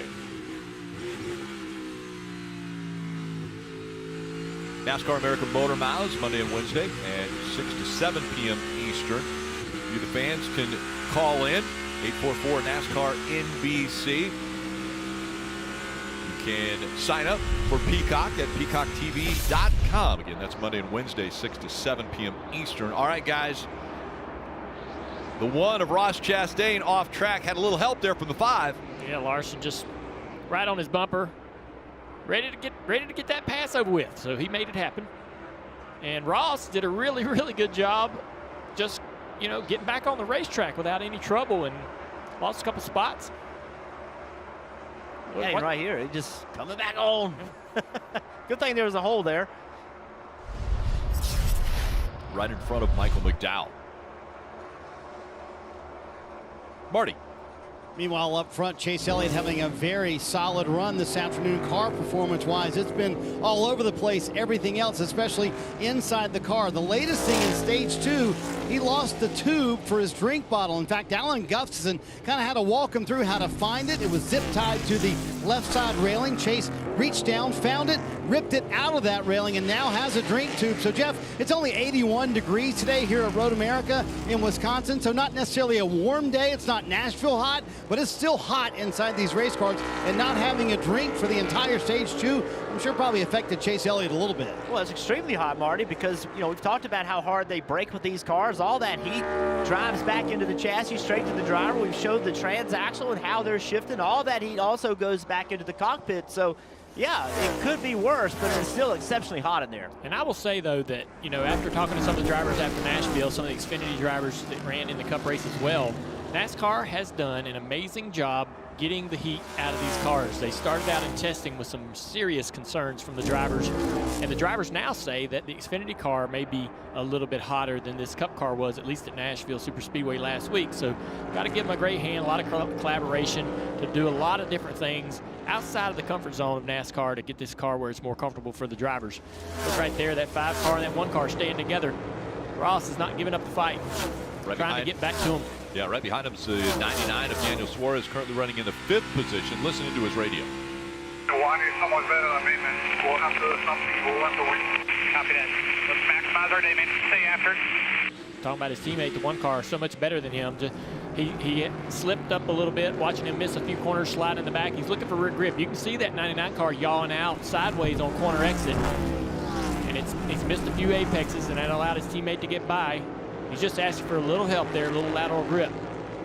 Well, they had high expectation for good reasons, because Trackhouse has found their way to victory lane twice on the 2 road courses we saw. It was Ross Chastain back in March at Austin, shoved the Allmendinger out of the way, who got Bowman a 2-for-1 move. They got Ross Chastain to victory lane, and then, you know, a little watermelon celebration. And we head out west to Sonoma, and Daniel Suarez drove an impeccable final fuel run there with Chris Buescher kind of right on his heels.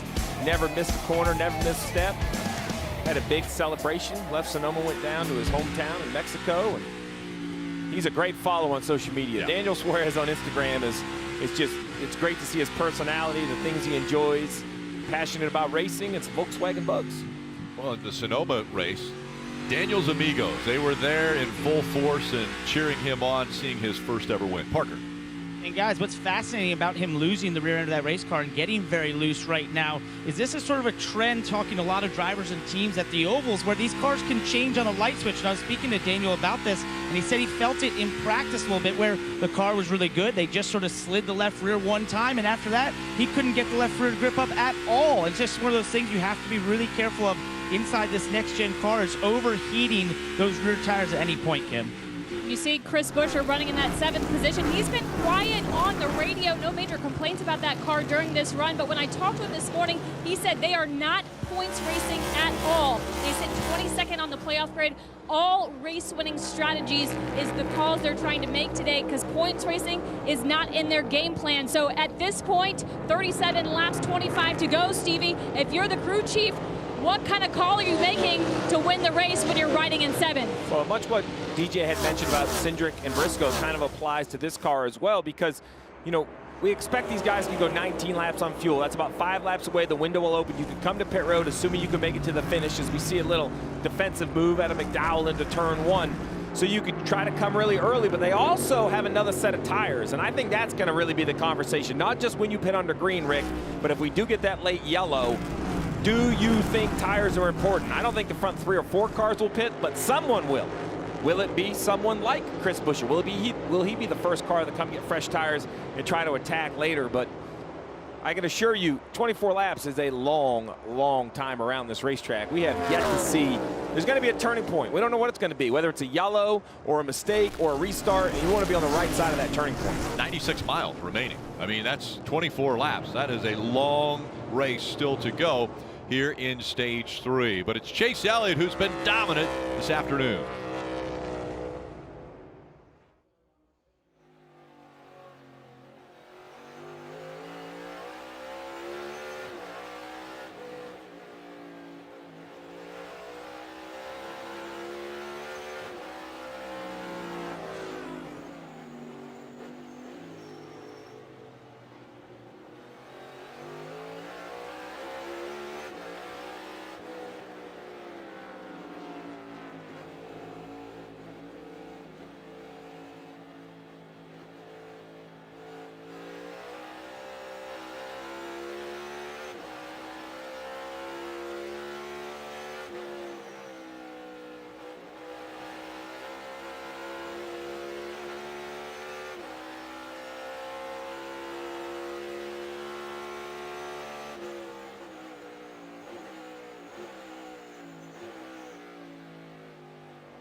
What better setting for the 150th Open than the old course at St. Andrews, the birthplace of golf. The Open Championship, July 14th to the 17th on NBC, USA, and Peacock.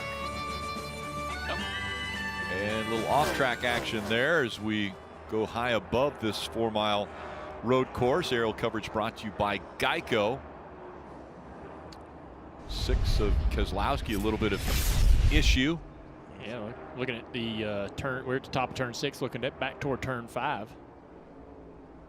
But right here, oh, this is, oh, yeah, that's coming out of the kink. He fences it hard right there. We've said multiple times throughout the day, that's a high-speed, high-risk area, and that's a great example. Just stepped out, and there's walls sitting there waiting for you. Months ago, that would have put him out of the race when the toe link broke. Now they've beefed that up here in the past several months to re-engineer that part to make it a little tougher. Tyler Reddick running in the second spot right now. The 26-year-old, the 2018 and 2019 Xfinity Series champion, but still searching for that first win in the Cup Series. And Larson. Oh, I'm sorry, Dale. I was going to say this kind of gets to that point in a road course race. I think is very difficult just because the brakes are hot. You're hot. The car is definitely not doing what it was doing earlier at this point. You know, so yeah, they really keep that focus, stay on track. Watch Larson get off the track a little bit coming out of turn 1. The battle from 5th on back is a mess right here. And look at Austin Dillon. We don't usually see him run well at the road courses. At least I don't think of Austin Dillon as a great road course racer, but he has done really well just staying out of trouble. Austin Dillon's been working really hard on his road course skill. You see right there, racing with Cindric. He's had some good finishes this year. He's put a ton of work into it. Average finish of just over 10 on the 2 road courses. So, yeah, he's done a nice job. How much pressure does the success that Tyler Reddick has been having for RCR, how much does that put on Austin Dillon to maybe up his game? I think that, you know, it's great for Austin Dillon. It's great for that company, obviously, to have a car that's pushing the other car. But for Austin Dillon, or any driver, when your teammate has better days than you, sometimes you have some jealousy, you have some frustrations over it. You're very competitive, but it does make you want to get better, where otherwise you might not strive for that next step. So it's definitely pushing Austin to become a better race car driver, and we're seeing that happen. We're seeing more competitive runs from him. Yeah, and you know, to me, if you look at points, they run the same every year. Like they're always battling for that last spot for the playoff points. I think there's a little more speed with the 8, but the 3 has great consistency, Marty. So Jeff, coming to 21 to go here for the leaders. So Steve, we start talking about pit stops. The window will open in about 1 to 2 laps as Austin Cindric still trying to get by Michael McDowell, trying to make that move on the inside. So I think if you're Chase Elliott, you're Alan Gustafson, you would want to run about 3 or 4 more laps. But if everybody else comes to pit road, like Martin Truex Jr. is doing right there, is that going to drag everybody else to pit road, Steve? Yeah, so Alan should have a number in his head of what's an uncomfortable amount of cars. He's going to run as long as he dares, because he doesn't want to lose this by being too short on fuel or having an issue, as we see Cindric take a big move on the inside of McDowell. They're going to battle door to door through turn 1 and carry that down through 2 and into turn 3. So it's really how many come to pit road. 6, 8, 9, 10 cars is going to be a limit where they finally think they have to pit. Kim. And James Small reminding Martin Truex Jr. to be nice and smooth. He got it into the box. He said he's having trouble breaking the bumps. The rear tires just go away. You see that 4-tire change. Rear tires, their biggest issue on Martin Truex Jr.'s car. And a pass by Austin Dillon was able to get by Michael McDowell. And then that defensive braking line, a little bit offset from the traditional line. It lets McDowell know, look, man, I'm going to block any move you make here, so don't even make it. Want to learn more about Austin Dillon, Life in the Fast Lane on USA. Reality show on Thursdays at 9:30 p.m. You can learn a lot more about Austin, his wife Whitney, friends Paul, Mariel Swan. We've seen a few people pit here, but we talked about Ryan Blaney, the strategy they played to win that stage in stage 2. Well, you know, he pitted running 15th. When all of that happened, he was running 15th. Well, he has been fighting and clawing, and he has worked himself back up to 16th. So Blaney doing a better job, really, than anybody else that's lost track position, but still has not quite gotten back to where he was before all that started. So why? Why does it matter when you pit? The track is so big, you don't lose a lap. In a perfect world, you would pit, rejoin the racetrack, and the caution would come out, and everyone else would come to pit road. You'd stay out and move to the lead. That's the whole idea. That's the risk of Chase Elliott not pitting, is if a caution comes out, he still has to pit. He's not quite there yet. He's the leader. He feels real good about it. You see Larson kind of the same way. Chastain, we're 21 to go. We heard 19's their window. But I believe we're going to see some cars right here start heading up pit road. There you go. That looks like the first one was at the 17 of perhaps Buescher. Here's another car that's going to turn right. Man, it is game time. 5, 6, 7 cars come to pit road. That's going to force the ones that stayed on the racetrack. They're going to be uncomfortable. Caution would be ill-timed right now, so it's going to get busy on pit road, Kim.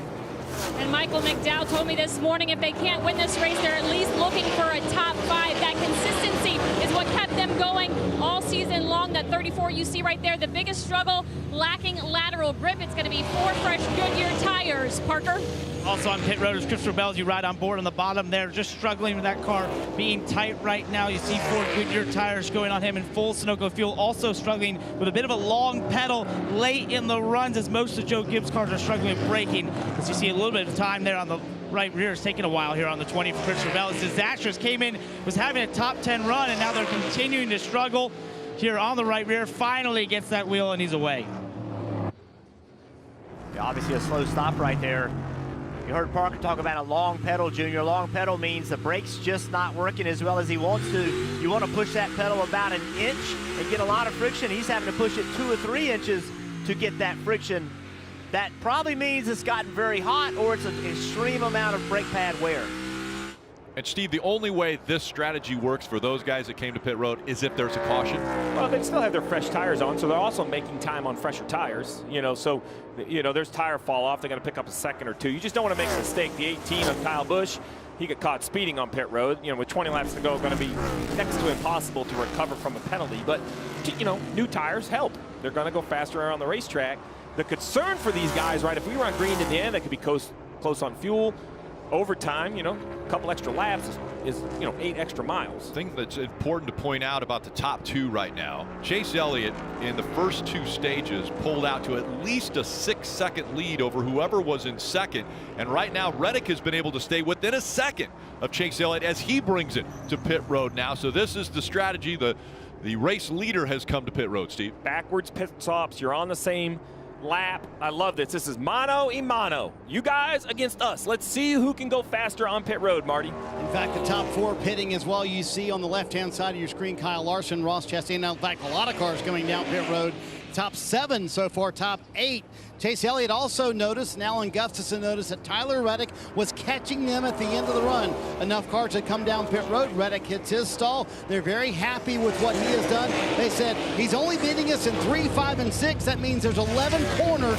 We're quicker than them, but the 8 has been very quick at the end of the run. The 9, very happy with it. Chase, no complaints about the chassis this time. As you said, Steve, mano a mano here on pit road, and Hendrick Motorsports pulls through. They'll hold serve, barely over Tyler Reddick. Look at that race, Rick. Yeah, and Tyler Reddick was a little too close to the wall. It made it a little slower stop for them. Look at the race now off of pit road. Reddick right on the back bumper of Chase Elliott. This is the, Reddick's thinking this is the race, 19 to go. Get me some track position. Elliott with a block, defensive again, shallow into this right-hander. Reddick thinks this is the opportunity to pounce, try to get ahead of him and set your own pace. And Elliott wants nothing to do with him trying to get away. And remember, Junior, you got to be gauging your grip level. You've been on old tires. Now you got new tires. First time on a green flag run on new tires. You got to push really hard right here. You can see him wiggling those cars back and forth, trying to knock the new off the tire, trying to get the tire to where it's going to grip really, really good in this braking zone. The car sends it in there. Both of them miss the apex. Both of them send it in through 5, but they're able to keep it going the right direction. Look at how tight they are. This could be the race for the win. 9 cars back in, moving around a little bit loose into that corner. The head through 7. He's talking about a possible issue. He keeps shaking the car around. Oh, we hear some radio about an issue. I'm not sure if that's That was the 8 saying scan the 9. They're talking about a possible issue, and I can tell you Alan Gustafson has crawled off the top of the box to watch the replay of that stop. Chase might be worried there might be a loose wheel, but so far so good. This is everyone's fear, right? The pit stops have become very difficult this year. This single lug, the hand in, getting the wheels tight. We continue to say here it's backwards, which just changes the choreography, right? It's like trying to tie your tie in the mirror versus doing it on your own.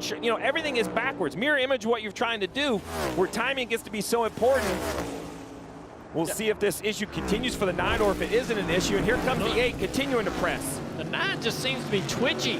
I don't know what exactly is going on there, but you can see him in braking zones, wiggling the car just a little bit. I'm not sure if he's doing that on purpose or if the car has actually gotten looser under braking. We just wonder if it's low air pressure. They've taken off under green before, but never with this kind of pressure, with the race win on the line. Now you're pushing exceptionally hard. Your car just may not be happy with low air pressure. And a little more gap now between the 9 and 8, about 2 car lengths separating those two. Blaney out front here at Road America.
gap between the 9 and 8 still very close.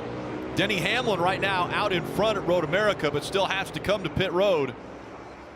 Coming down this long straightaway, did that exit cost the 9 a little speed? Looks like he's just fine here in the braking zone. He's going to have to be defensive. He pushes in there pretty deep. He's going to miss the corner. Here comes the 8 to the inside. A little bit of contact made. Can he get by him? They're approaching a left-hand corner right here, so the 8 car on Reddick has the advantage. Coming after Brandon. Now the 9's on the preferred line, but the 8's going to take the spot. Oh, it's so tight. Still quarter, clear. Now the 8 in the defensive position. The 9's going to try to outbreak him to the 8. Left side quarter, he's there. By himself. Great job by both Still there, drivers. momentum to you. Bumper, clear. Chase needs to keep the pressure on and not let that 8 car of Reddick get comfortable out front. What a move by Reddick. Is that an example of a driver maybe looking in the mirror a little bit too much, missed that apex of that turn? Don't know if he's looking in the mirror, but he's being pushed. That's the first time Chase Elliott's been pushed all day long. Now Chase had to go find some speed, find some braking zone, and it just wasn't there. When he tried to get it, the car just wasn't grip. So looks like to me the 9 car is not as good, or the 8 car is a little better. Oh, Reddick really wide there. So just to remind everyone, the left side, you see Hamlin, Hand, and Harrison Burton. All 3 must come to pit road for fuel. The reason we're covering the 8 and the 9 is we believe they're good on fuel, right? So this is really the race for the current, what we think the lead and the race win will be. Guys, one thing to note, if they run all the way to the finish, this will be the longest run on tires as well. So we'll see who takes care of the tires the best. Reddick trying to break the draft down the straightaway, going offline. See the leaders coming to pit road here. Denny Hamlin, Hands on pit road as well. Harrison Burton, the only one still out in front of the duo of Reddick and Elliott. Reddick wants to look in the mirror and see that 9 car get smaller and smaller so that he can relax and find himself a rhythm. But if that 9 car can keep the pressure on and keep the mistakes up, he may have a chance to battle this 8 and retake the lead. But that gap right there, that 8 car is going to look in the mirror right here and go, heck yeah, man, we're driving away.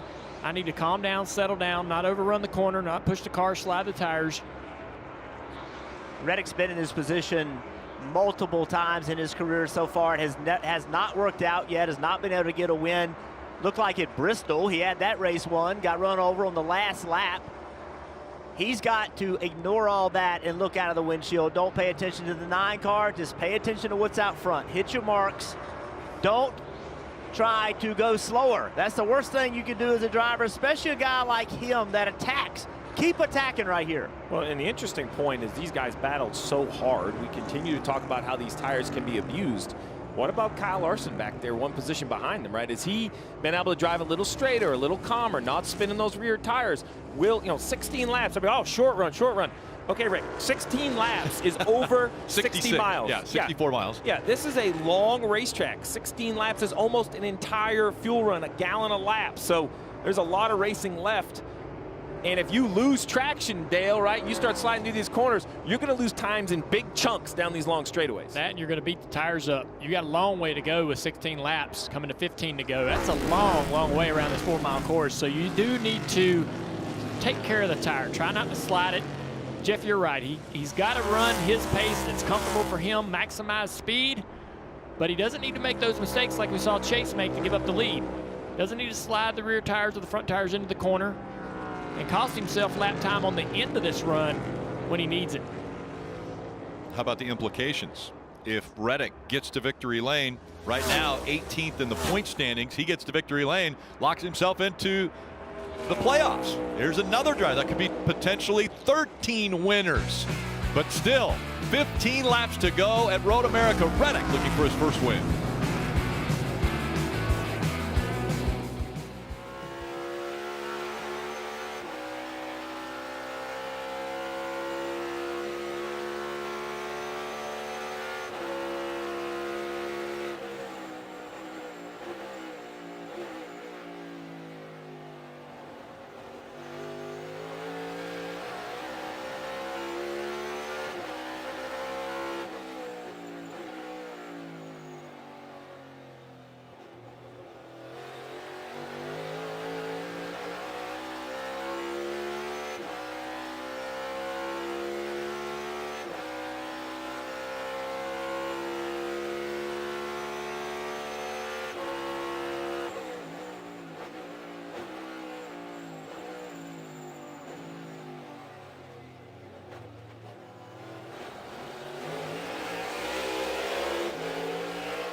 It's been an unbelievable season already, and next Sunday on USA, Cup Series racing from Atlanta. Yes, Atlanta, the Superspeedway version of Atlanta. That race coverage begins at 3 p.m. Eastern. Kim. And let's get a Toyota driver update. You see Martin Truex Jr. running in that 8th position. We talked at the top of the broadcast. They made wholesale changes since Sonoma, and things he's been gaining on. Braking better at this race, rear grip a little better. That's where he's struggling, though, just a little bit. The main thing is said all day. We've made gains, guys, on the rear grip, but I need a little bit more here. That's Martin Truex Jr. He's top Toyota running in the 8th spot right now. Reddick kind of jumped out there a little bit to a lead, but things have kind of settled in, and Elliott has been able to sit right there at 1.5 seconds back. And every once in a while, Larson will outrun these guys as he's trying to close the gap as well. Marty, what you got on this 8 car? Hey, Dale, earlier Jeff mentioned the near misses for this 8 team. Tyler Reddick and Randall Burnett. Fontana, you look at that earlier in the year, the Bristol Dirt Race, where they were literally 100 yards from winning that race. He told me earlier this week, it's important for me to look back at the positives. Here was that Bristol Dirt Race coming through 3 and 4 to the checkered flag. Chase Briscoe takes him out. What a disappointing moment. Since that moment, they have lost 91 points to the cut line. They went in thinking, hey, we're going to make it in on points. Now Tyler told me we have to win. So he is fighting for his playoff life. And you see the disappointment there. He gives a handshake to Chase Briscoe. So that's why he was so aggressive in getting around Chase Elliott. Can he keep it up front? That's the key. Rick, earlier you mentioned 2 road course races this year, right? First-time winners in both. It was also the first win for the crew chief as well. They could make it a trifecta today. Neither Tyler Reddick nor Randall Burnett have ever won a Cup Series race. And Jeff, you mentioned moments ago, Tyler Reddick is an aggressive racer. He needs to stay aggressive, get after every lap. We're seeing that out of him every single lap. It looks like he's trying to put together a qualifying lap. Well, that's who he is, and that's what I think is important to do. I think you have to stick with your personality. When you change who you are, you don't get the results you need. So that's why I want to see him continue to push. Not only that, we're not real sure what's going to happen on this long run. You mentioned it, Junior, had Chase Elliott's been able to be a little bit quicker. So Tyler Reddick cannot just ride around. He's got to push and maximize to keep Chase Elliott behind him. Yeah, just moments ago, Junior, you mentioned it was a 1.5 seconds that separated these two. Well, now it's down to a second. So Chase Elliott continuing to close that gap, reel him back in, still with a little under 13 laps to go in this race. And I know, Jeff, you don't want that 8 car of Reddick to look in the mirror, but they got these new mirrors now, and they can't not look in the mirror that's right there in front of them with that digital dash, or that digital mirror. And so he sees this 9 car getting closer and closer. It's human nature to see that and change what you're doing. Push harder, and that's when the mistakes might happen, Marty. And remember, 13 to go. That's 52 miles, so it's a long way around this 4-mile Road America course. Alan Gustafson has told Chase Elliott, listen, there's a long way to go in this race. Keep it going and chip away at the lead. And he also said, make sure you keep longevity in the car. What is Alan trying to tell Chase, Steve? Well, longevity, right? Save tires, don't abuse them. There's no better shot, I think, than the exit of turn 1. As these cars are going through the combination of 12, 13, and 14. This is 13. We're going to see the right-hander 14. What I really want everybody to watch is they're going to go down the front stretch. And as they turn through that right-hander, you're going to watch the rear of these cars. And on this old surface, you can almost see the tire tracks that are being left. The last 2 laps, the 8 is definitely more sideways than the 9. That's using that rear tires up, sliding a little bit. The 9 looks a lot more in control and straighter. So down here into the braking zone, as he turns right, really focus on the back of these cars and how sideways they are on the throttle. Less sideways, you're saving tires. So the 8 first, he's been pretty sideways this time. A little bit sideways, but much more in control. That time the 9 the same. But every lap through there I've been watching, and the 9 consistently straighter off the corner, saving those rear tires. Yeah, that might be the first time we've seen the 8 go through 1 or even go through after the carousel, the kink, straight. And so interesting, maybe he's running a little bit different race now. Marty. And Rick, right on cue, Randall Burnett told Tyler Reddick, listen, focus on your exits. Don't burn up your tires. The 9 is catching us. Man, that 9 car pushes so hard into 5. It cost him a little bit right there. The last couple of times into the braking zone of 5, he's gained so much on the 8. Not able to hold it right there. Misses the apex a little bit. Look at the time now. 1.2, 1.1. Lost a couple tenths there. 12 laps to go for Reddick, looking for his first ever win in the Cup Series.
There's the gap. It's closing. Chase Elliott continues to reel in the aid of Reddick. Both of them with very impressive turns 5s and 6 there. Chase has been really smooth. Reddick's pushing hard. Reddick will have some great corners. Then Chase will just close the gap by being cautious and careful. Not seeing a lot of mistakes out of the 9 car on corner exits or anything like that, but the 8 car just seems to have more speed. And it's going to matter on the back end. These cars are, one of them's going to fall off. One of them's going to struggle on the long run. Not sure which one it'll be. Talking about impressive, you look at the gaps. I mean, it's 26 seconds back to 10th. Oh, that's the first time I've really seen Chase use every bit of the track there through the kink. They're driving away from Larson, as you saw on the back of the screen there. And not only, you know, are you going to eat your tires up, but are you going to make a mistake? Because you're trying to push and have as much speed. We talked about 14 corners, curbs that are different on every single corner. You can use some curves, can't use some others. Don't overdrive it. Make sure you're carrying the corners to late exit here. Focus on exits. Yeah, don't overdrive it. Focus on exits. Well, that's easier said than done when you look in the mirror and there's that 9 car behind you. This is the perfect opportunity as fans for watching this race and these drivers. So many times people say, well, how can you tell which driver is better than the other? And right here, we're seeing 2 of the best go up against each other. The pressure is the highest on these 2 looking to win this race, and they are not making mistakes. Not a mistake, not just a misstep at all. These 2 are putting together perfect laps after lap after lap. I think that's a great point, Rick. This shows how good these guys are, the most elite stock car drivers in the country. Not many could be put in this position and be perfect. And that's what it's going to take from one of these guys to make it to the end first. And Reddick's trying to do it for the first time in his Cup Series career. Chase closes in again the braking zone of 5. He's able to make the apex there, so there's some time gain. He knows he can close in right there. Marty. Hey, Junior, I hear what you guys are saying, but in my mind, there is no doubt way more pressure on Tyler Reddick in these final 10 laps. I mean, this could be his entire season right here. He is 10 laps away from a win, making it into the playoffs. He cannot mess this up. So there's no doubt, in my opinion, I don't know if you agree, Jeff, but more pressure behind the wheel of that 8 than there is the 9. Well, listen, winning your first race is a big deal, and moving to the playoffs is a big deal. But for Chase Elliott, every race he wins is also a big deal. Like, I don't care if you've won 10 or 40. It's a special thing to win a race. So this means as much to Chase Elliott personally it does to Tyler Reddick personally. Now, it's bigger implication for the overall sport. For those drivers individually, winning is winning no matter what the situation. Right there, Tyler Reddick drives away a little bit. That 9 car will close the gap in some of the braking zones. It just kind of accordions as far as this lead. You know, as we look down, pulling back away here. 6, 7, 8 was funny this lap. Don't change a thing next time. yeah, good feedback, pulling back away. I was looking down the running order on the left side, and you know, Suarez, the winner at Sonoma, running 6th. Buscher ran 2nd. He's 5th. We're starting, you know, back-to-back road courses, or at least the last 2 road courses. Some of the same players are kind of cycling to at least good runs, right? They're not up here battling for the win yet, but they're backing up those good runs at Sonoma. There's the distance between 1 and 2. Tyler Reddick running in front of Chase Elliott, then it's Larson and Chastain, about 14 seconds back, Kim.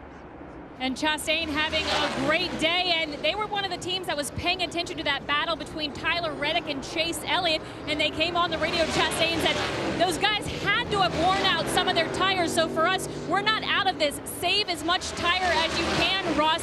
And they reiterated this track is so easy to make mistakes, so if one of those guys, the 8 or the 9 of Reddick or Chase Elliott, makes a mistake, they are there to pounce on it. Ross Chastain running currently in that 4th position. Gap closes again. Chase Elliott really good in through turn 5. And the 8 of Reddick trying to pull away, but still about 0.8 of a second separating these 2. Remember that radio, you were really good in 6, 7, and 8. So there's 6. Now we're going to kind of see 7. This is a combination. This is a right-hander. Now we're going to go back to the left and through the carousel. I think the 8 has been better through the carousel. He runs a little tighter line around the bottom, and I think that's what's helping the 8 have a better run down the backstretch.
Under 8 laps to go, and the Jockey Made in America 250 from Road America still out front. Tyler Reddick has almost a 1-second lead over Chase Elliott. Marty, I'd like to ask you a question. Do you know the last driver that scored their first career win in the number 8? You know who that was?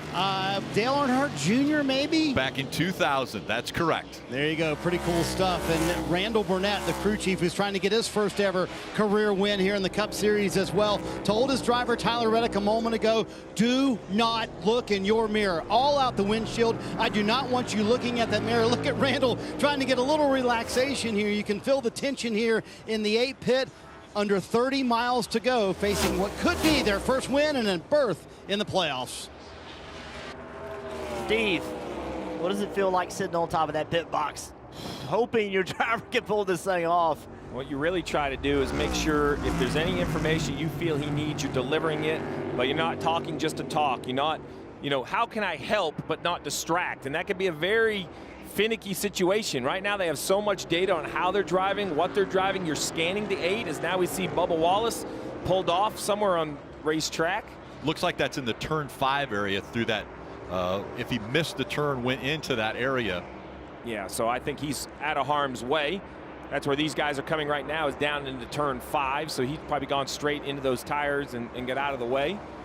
So the other thing I want to just bring up is I think it's fine because everybody pitted kind of the same time, but with 7 to go, Martin Truex Jr. has lost a few spots. I think he's maybe a little bit short on fuel, would be my bet, because he came 2 laps earlier than these leaders.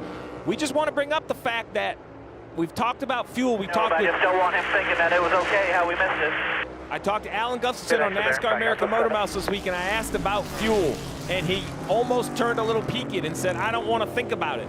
These cells are new, the pickups are new. We think we know how much we hold, but we haven't really had to run them out of gas yet this year to know, can we pick all the fuel up? And when I go back and look at today, Dale and Jeff, no one has tried to run anywhere near this distance. So at least they put it on the same lap, but you hope that one of them doesn't have a fuel issue. Yeah, and as you point out, some of the guys back there, Harvick and 10. That's a key player to pay attention to, because if Tyler Reddick does win this race, it changes the battle at the bubble in the playoff situation. It was between the 4 and the 10 of Almirola. Now that actually would bump Harvick out of the top 16 and put Christopher Bell in that position. So Harvick having a good day today. Christopher Bell back there just inside the top 20. You mentioned Harvick having a good day today. He started 28th. Has worked himself up through the field, but a good day when another guy wins isn't good enough. You're going to have to potentially have great days to get in this playoffs. We've seen Chase Elliott close the gap to as little as 0.6 of a second. That was after turn 5 and 6, where Chase Elliott's been very good, has closed the gap, as now they have just 6 laps to go here at Road America. Remember yesterday's Xfinity Series race, this kind of same thing happened. And as the leaders pushed out there, it was Cole Custer that had brake failure into turn 5. Rotors have been a conversation in the garage. You don't hope anyone has a mechanical issue, but if it's ever going to creep in, it's going to be this run when everyone's pushing the hardest. Marty? Hey, Steve, sometimes just little details, right? Chase Elliott off just a little bit there. Alan Gustafson, when he came down in front of him here on the front stretch with 6 to go, said alternator off. That'll give the car a little bit more power, Steve, but sometimes those little details can mean a lot. Add it up. I mean, it's a race. You are stacking pennies. There are no more dollars available. You're finding every one right there. Junior, you're right. Missed that corner, didn't he? Yeah, the 8 car chose to dive down in there a little harder than normal.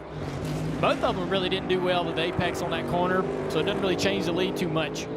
But you can see as it's getting closer to the end, oh man, the anxiety ramps up a little bit. The heartbeat starts going a little faster.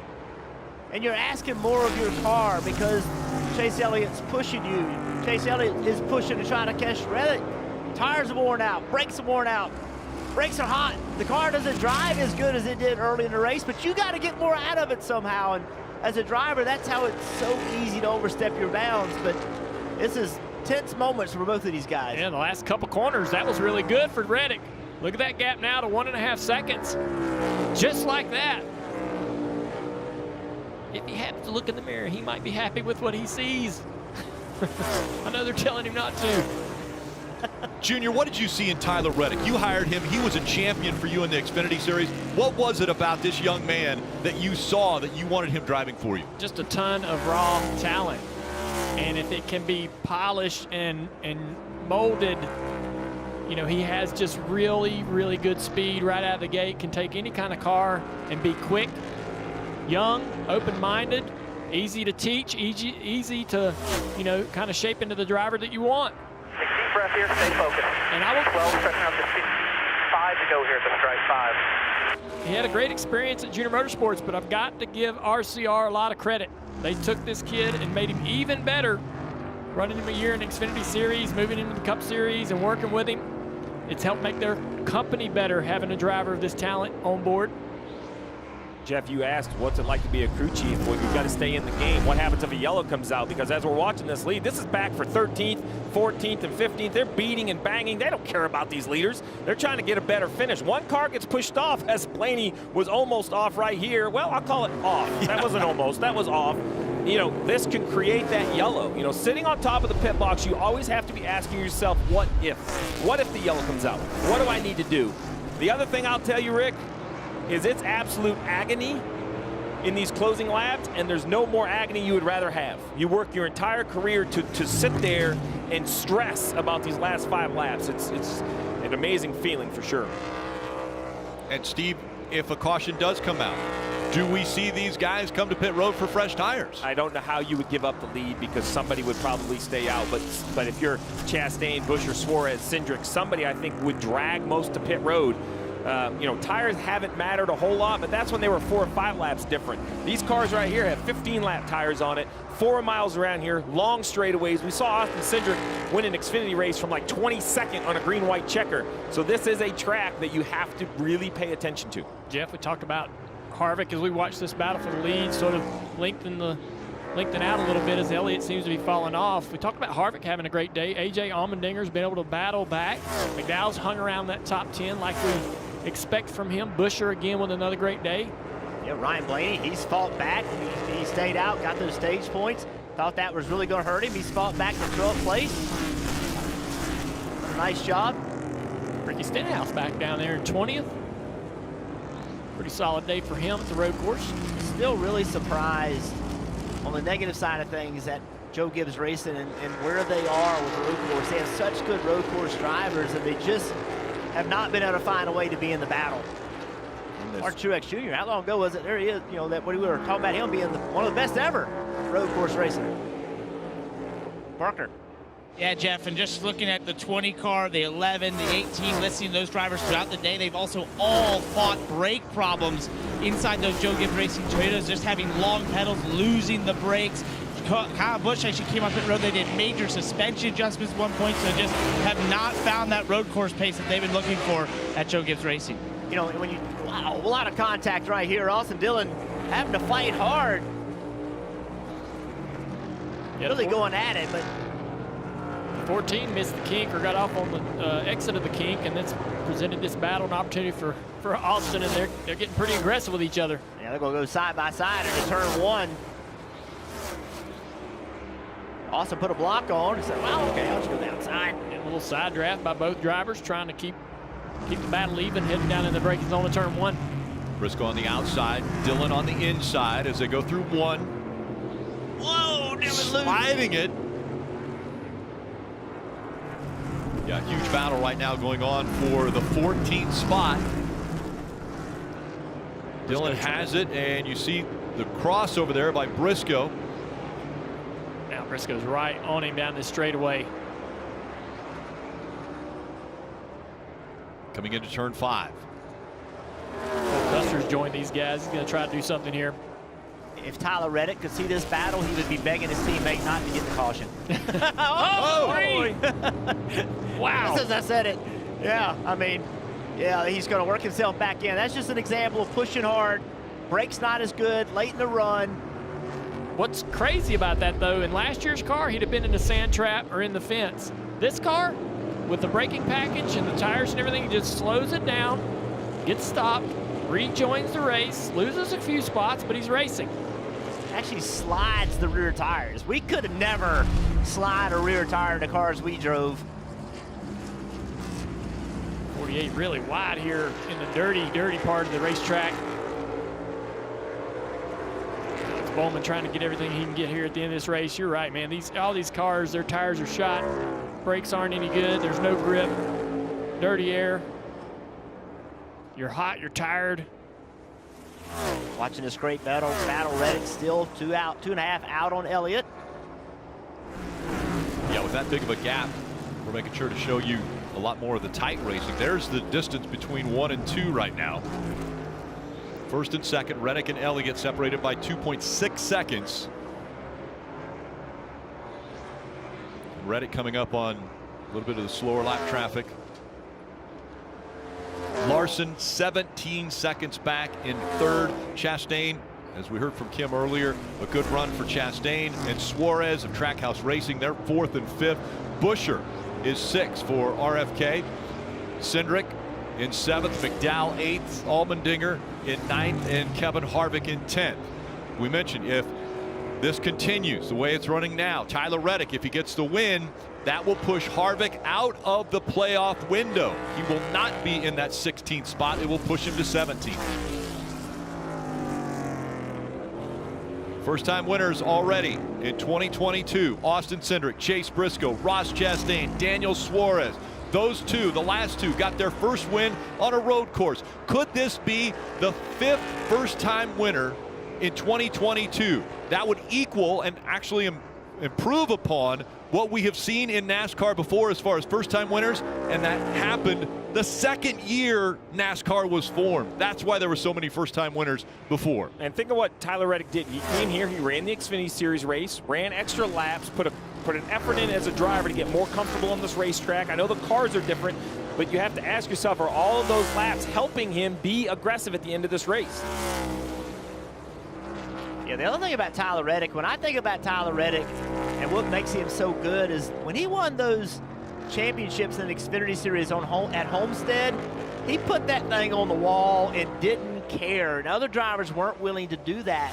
And he's brought that driving style into Cup, and he's had to learn, Junior, how to be able to do that for an entire Cup race without being in wrecks, without getting himself in trouble. But he's willing to get out there in some places other people won't. And now he's gotten really dangerous and going to be hard to guard for the rest of his career because he's comfortable where other people are uncomfortable. And now he's figured out how to manage it. That's going to make him very dangerous moving into the future. His laps continue to be impressive. You want to know what it's like to be on top of a pit box? This is what it looks like, right? Engineer, crew chief, the stress is real. 2 laps to go, you're double checking your fuel calculations. I mean, you're going to see, I mean, looking at that top, just tires. Make every corner, focus on drive off. I have been in that position, and that's all you can do. You can't help, you can't drive it at this point, but you're questioning basically everything you've calculated, all the decisions you've made. They don't question Tyler Reddick. That's the one thing I don't think they question. They know their driver can do it.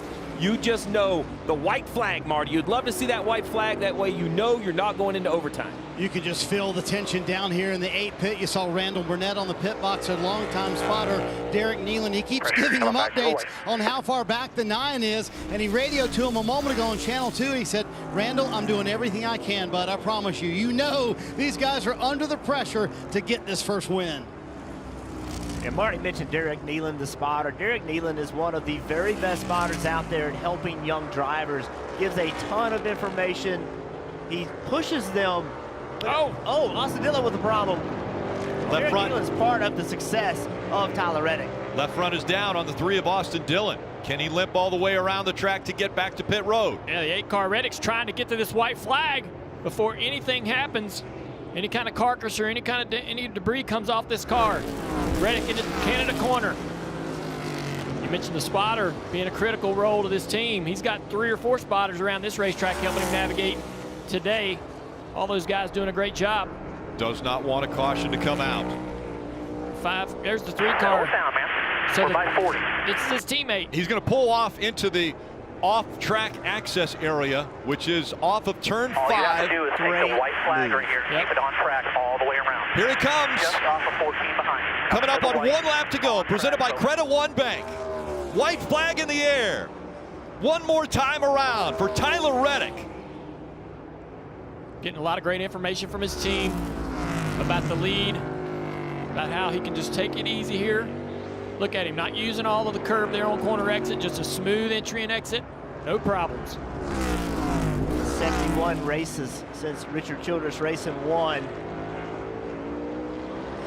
Such an iconic team owner in this sport. Won championships with your dad, tons of races. They've been around forever and they need a win. Still by 40, making the corner. They put so much into developing the next gen car with NASCAR, being a big part of that. Trying to help this sport move forward.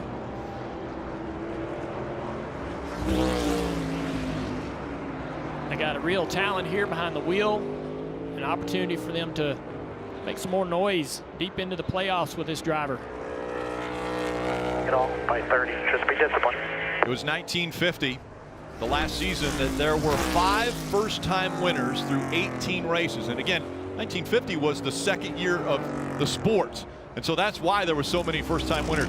It has been 7 decades since we have seen something like this. And we are seeing an incredible rise of talent in the Cup Series. And now it's Tyler Reddick's turn. If he can hang on just a few more turns here at Road America, an emotional young man as he goes through the kink and this long straightaway. Canada corner, but Tyler Reddick, at just 26 years old, won a championship in the Xfinity Series for Junior Motorsports. The very next year went to RCR, won another Xfinity Series championship. They moved him up to the Cup Series. He's been battling with teammate Austin Dillon to be the top car with that organization. And now he's looking to become the 13th different winner in 2022 through 18 races. Tyler Reddick is going to win his first ever Cup Series race. I love you, man. You're my hero. Great job. Great job, team. Go, guys. We're going to go to the chase. Now, you did it, baby. Look at the tire tracks now.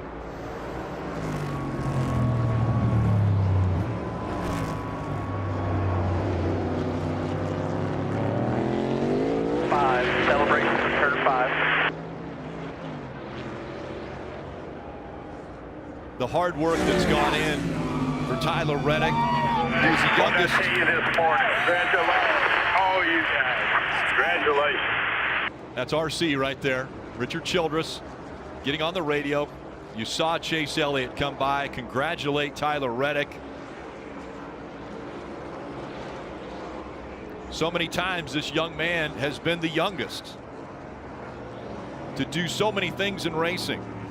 When it was the World of Outlaws that he was running in, he was the youngest to win in a feature event.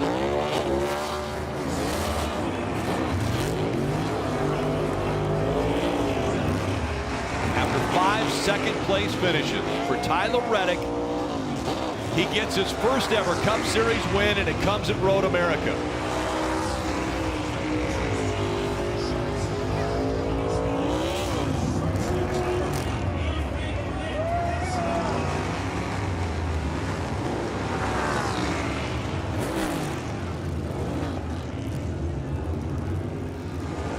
A year ago, it was Chase Elliott that was here in turn 5 in front of all of the grandstands and the fans here at Road America, and they were chanting they wanted another burnout from him. We'll see what the fans will do here as the car begins to roll a little bit for Tyler.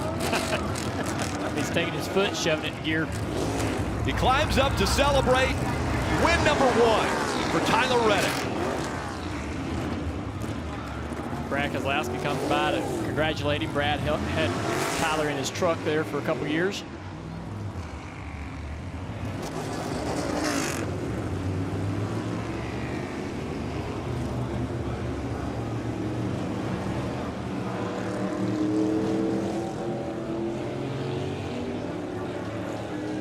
And now to chat with the young man, down there is Marty.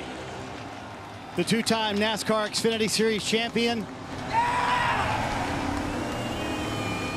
is now a Cup Series winner. So cool to see all these drivers coming by to congratulate him. Brad Keselowski, who used to be his boss.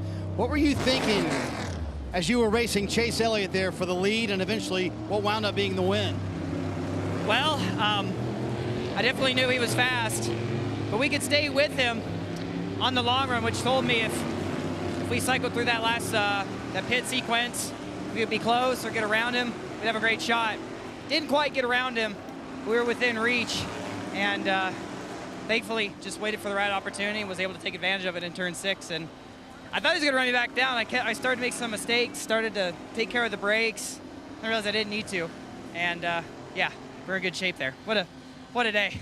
I want to know the significance for you personally. We talked earlier this week. You said we've got to put together the last 10% of a race. You did that today. Did you sense the playoff pressure, knowing that, hey, our season's on the line here, we got to get it done today? We had to, and what better place than Road America? I love the fans. I love this racetrack. Being here on 4th of July weekend is just so special, and just huge shout out to 3Chi and the special paint scheme we had this weekend. Love them coming on board this year and taking a chance on a young guy like me, and we got it done. We won a race. Not only is it first win for you, for Randall Burnett, RCR, now RCR in the playoffs as well.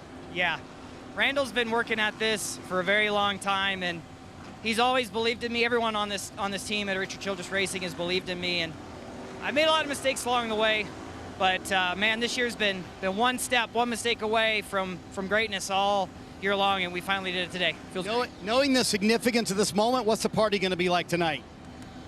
I don't know. My neighbor Antonio, shout out to my neighbor Antonio. He's got the family and everything over at his house. I feel like we're gonna come crash this party. There you go. So in front of the Turn 5 fans here at Road America, Tyler Reddick is a Cup Series winner. The fans love it. Antonio, you better be ready, because it's gonna be big. What a huge moment for this young man. And now it's been 5 drivers this year that have got their first win. He checked a big box today, and that was be in a situation with a lot of pressure and make no mistakes. It's something that all the young guys have to find themselves in, and they have to sort of pass the test. And he went up against one of the best today and passed that test. I mean, that will do so much for him going forward. He will go into the next race and the rest of his career with a big, giant leap in confidence. It's a popular win in this garage area because of the respect that his peers have for him. They know he's a real talent. They know he's a future superstar. So it's a popular win. Now listen, after he wins 3 or 4, it won't be as popular anymore. But they know this guy is for real, and they knew his time was coming, and drivers love to see other drivers that are good have success. Every first win is special. Chase Elliott's the road course king. The numbers suggested. He's a champ.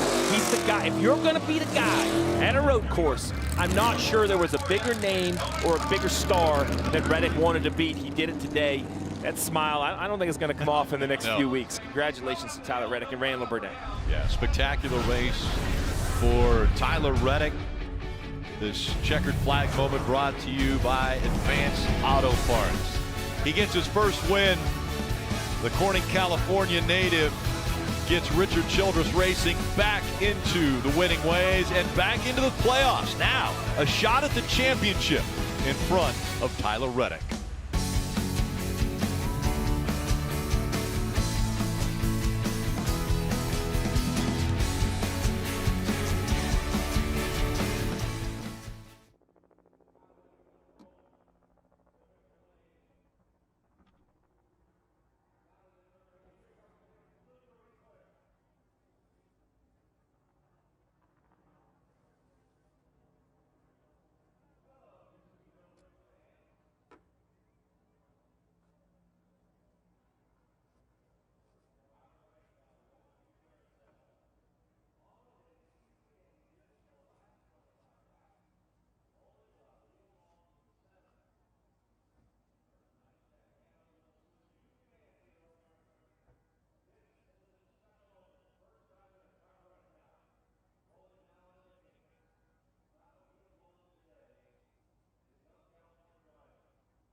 We are here until 7 Eastern. Make sure to stay with us here on USA for NASCAR America post-race show. Plenty of celebration. We're going to try to talk to as many drivers as we can. Take a look at the playoff standings now, and this makes it very interesting. 13 different winners. There are still 7 races to go until the playoffs. 7 races at a variety of racetracks, road courses. Atlanta next week is as chaotic as it comes. Not to mention that the regular season ends at Daytona. I don't think there's a better racetrack to start and end the regular season at. So I think that makes this more pressure-packed. Is there's a list of names that could, I don't want to say easily, but you can make a pretty solid argument, could and perhaps should win a race in the regular season. Let's hear from second place finisher Chase Elliott. Parker caught up with him just moments ago. Chase Elliott led 36 laps, was the most of the race. But in that final stage, Tyler Reddick got up there and got past you. What more did you need to hold him off or even get back at him? Yeah, just do a better job. First off, congrats to him. I know he's been super close to that first win, and I've been down that road, and it can be a rocky one. So I'm happy for those guys. They deserve it. For us, just proud of our Napa team. I didn't do a very good job there. I just let him stay close enough to pressure me there while we had, decent tires, and never could get enough of a gap. Made a couple mistakes. I was gaining a gap there a couple times and made a couple mistakes and let him get back close enough to get me out of sync. And then after that, just started struggling. So, and obviously it was super difficult to get to somebody to pass him. I mean, it was impressive that he was able to get up there and capitalize on my mistake. So happy for those guys. I appreciate the effort out of our team.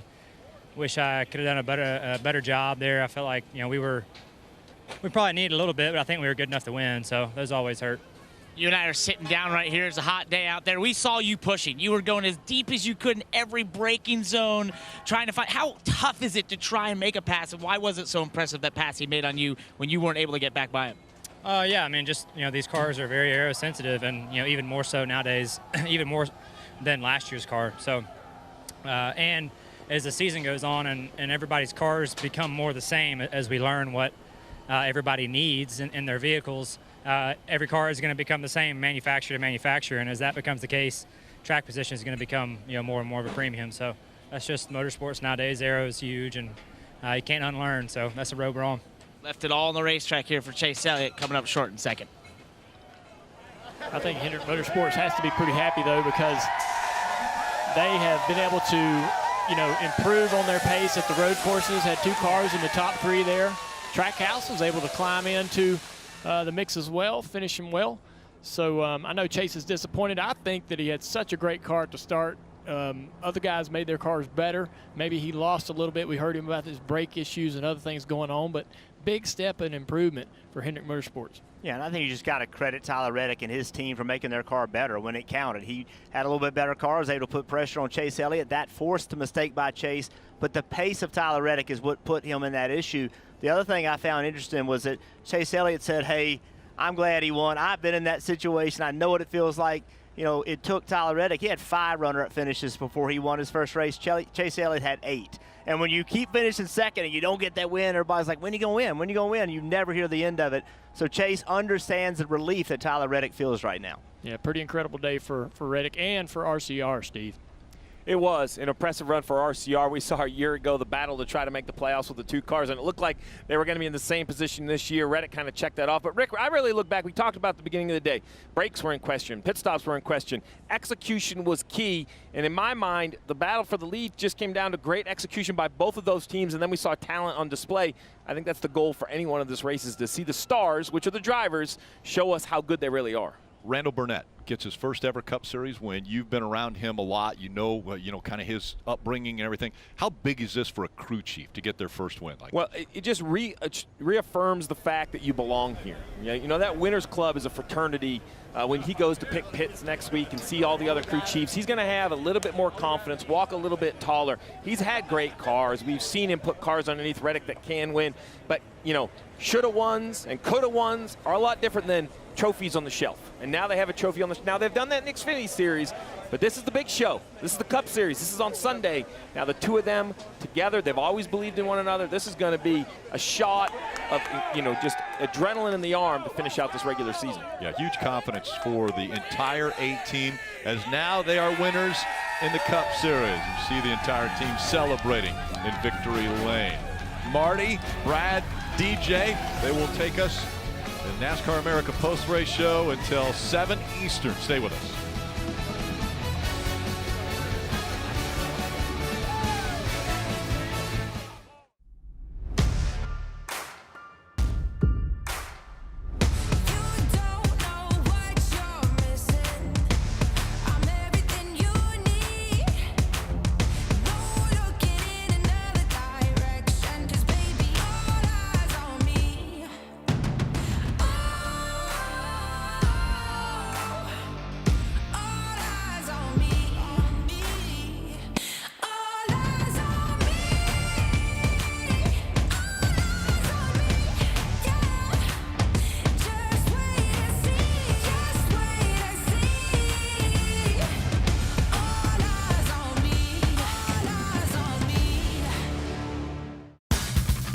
This copyrighted telecast may not be reproduced, retransmitted, or used in any form without the authorized written consent of NASCAR Broadcasting. NASCAR would like to thank all of our fans for your support, and we hope you enjoyed today's broadcast.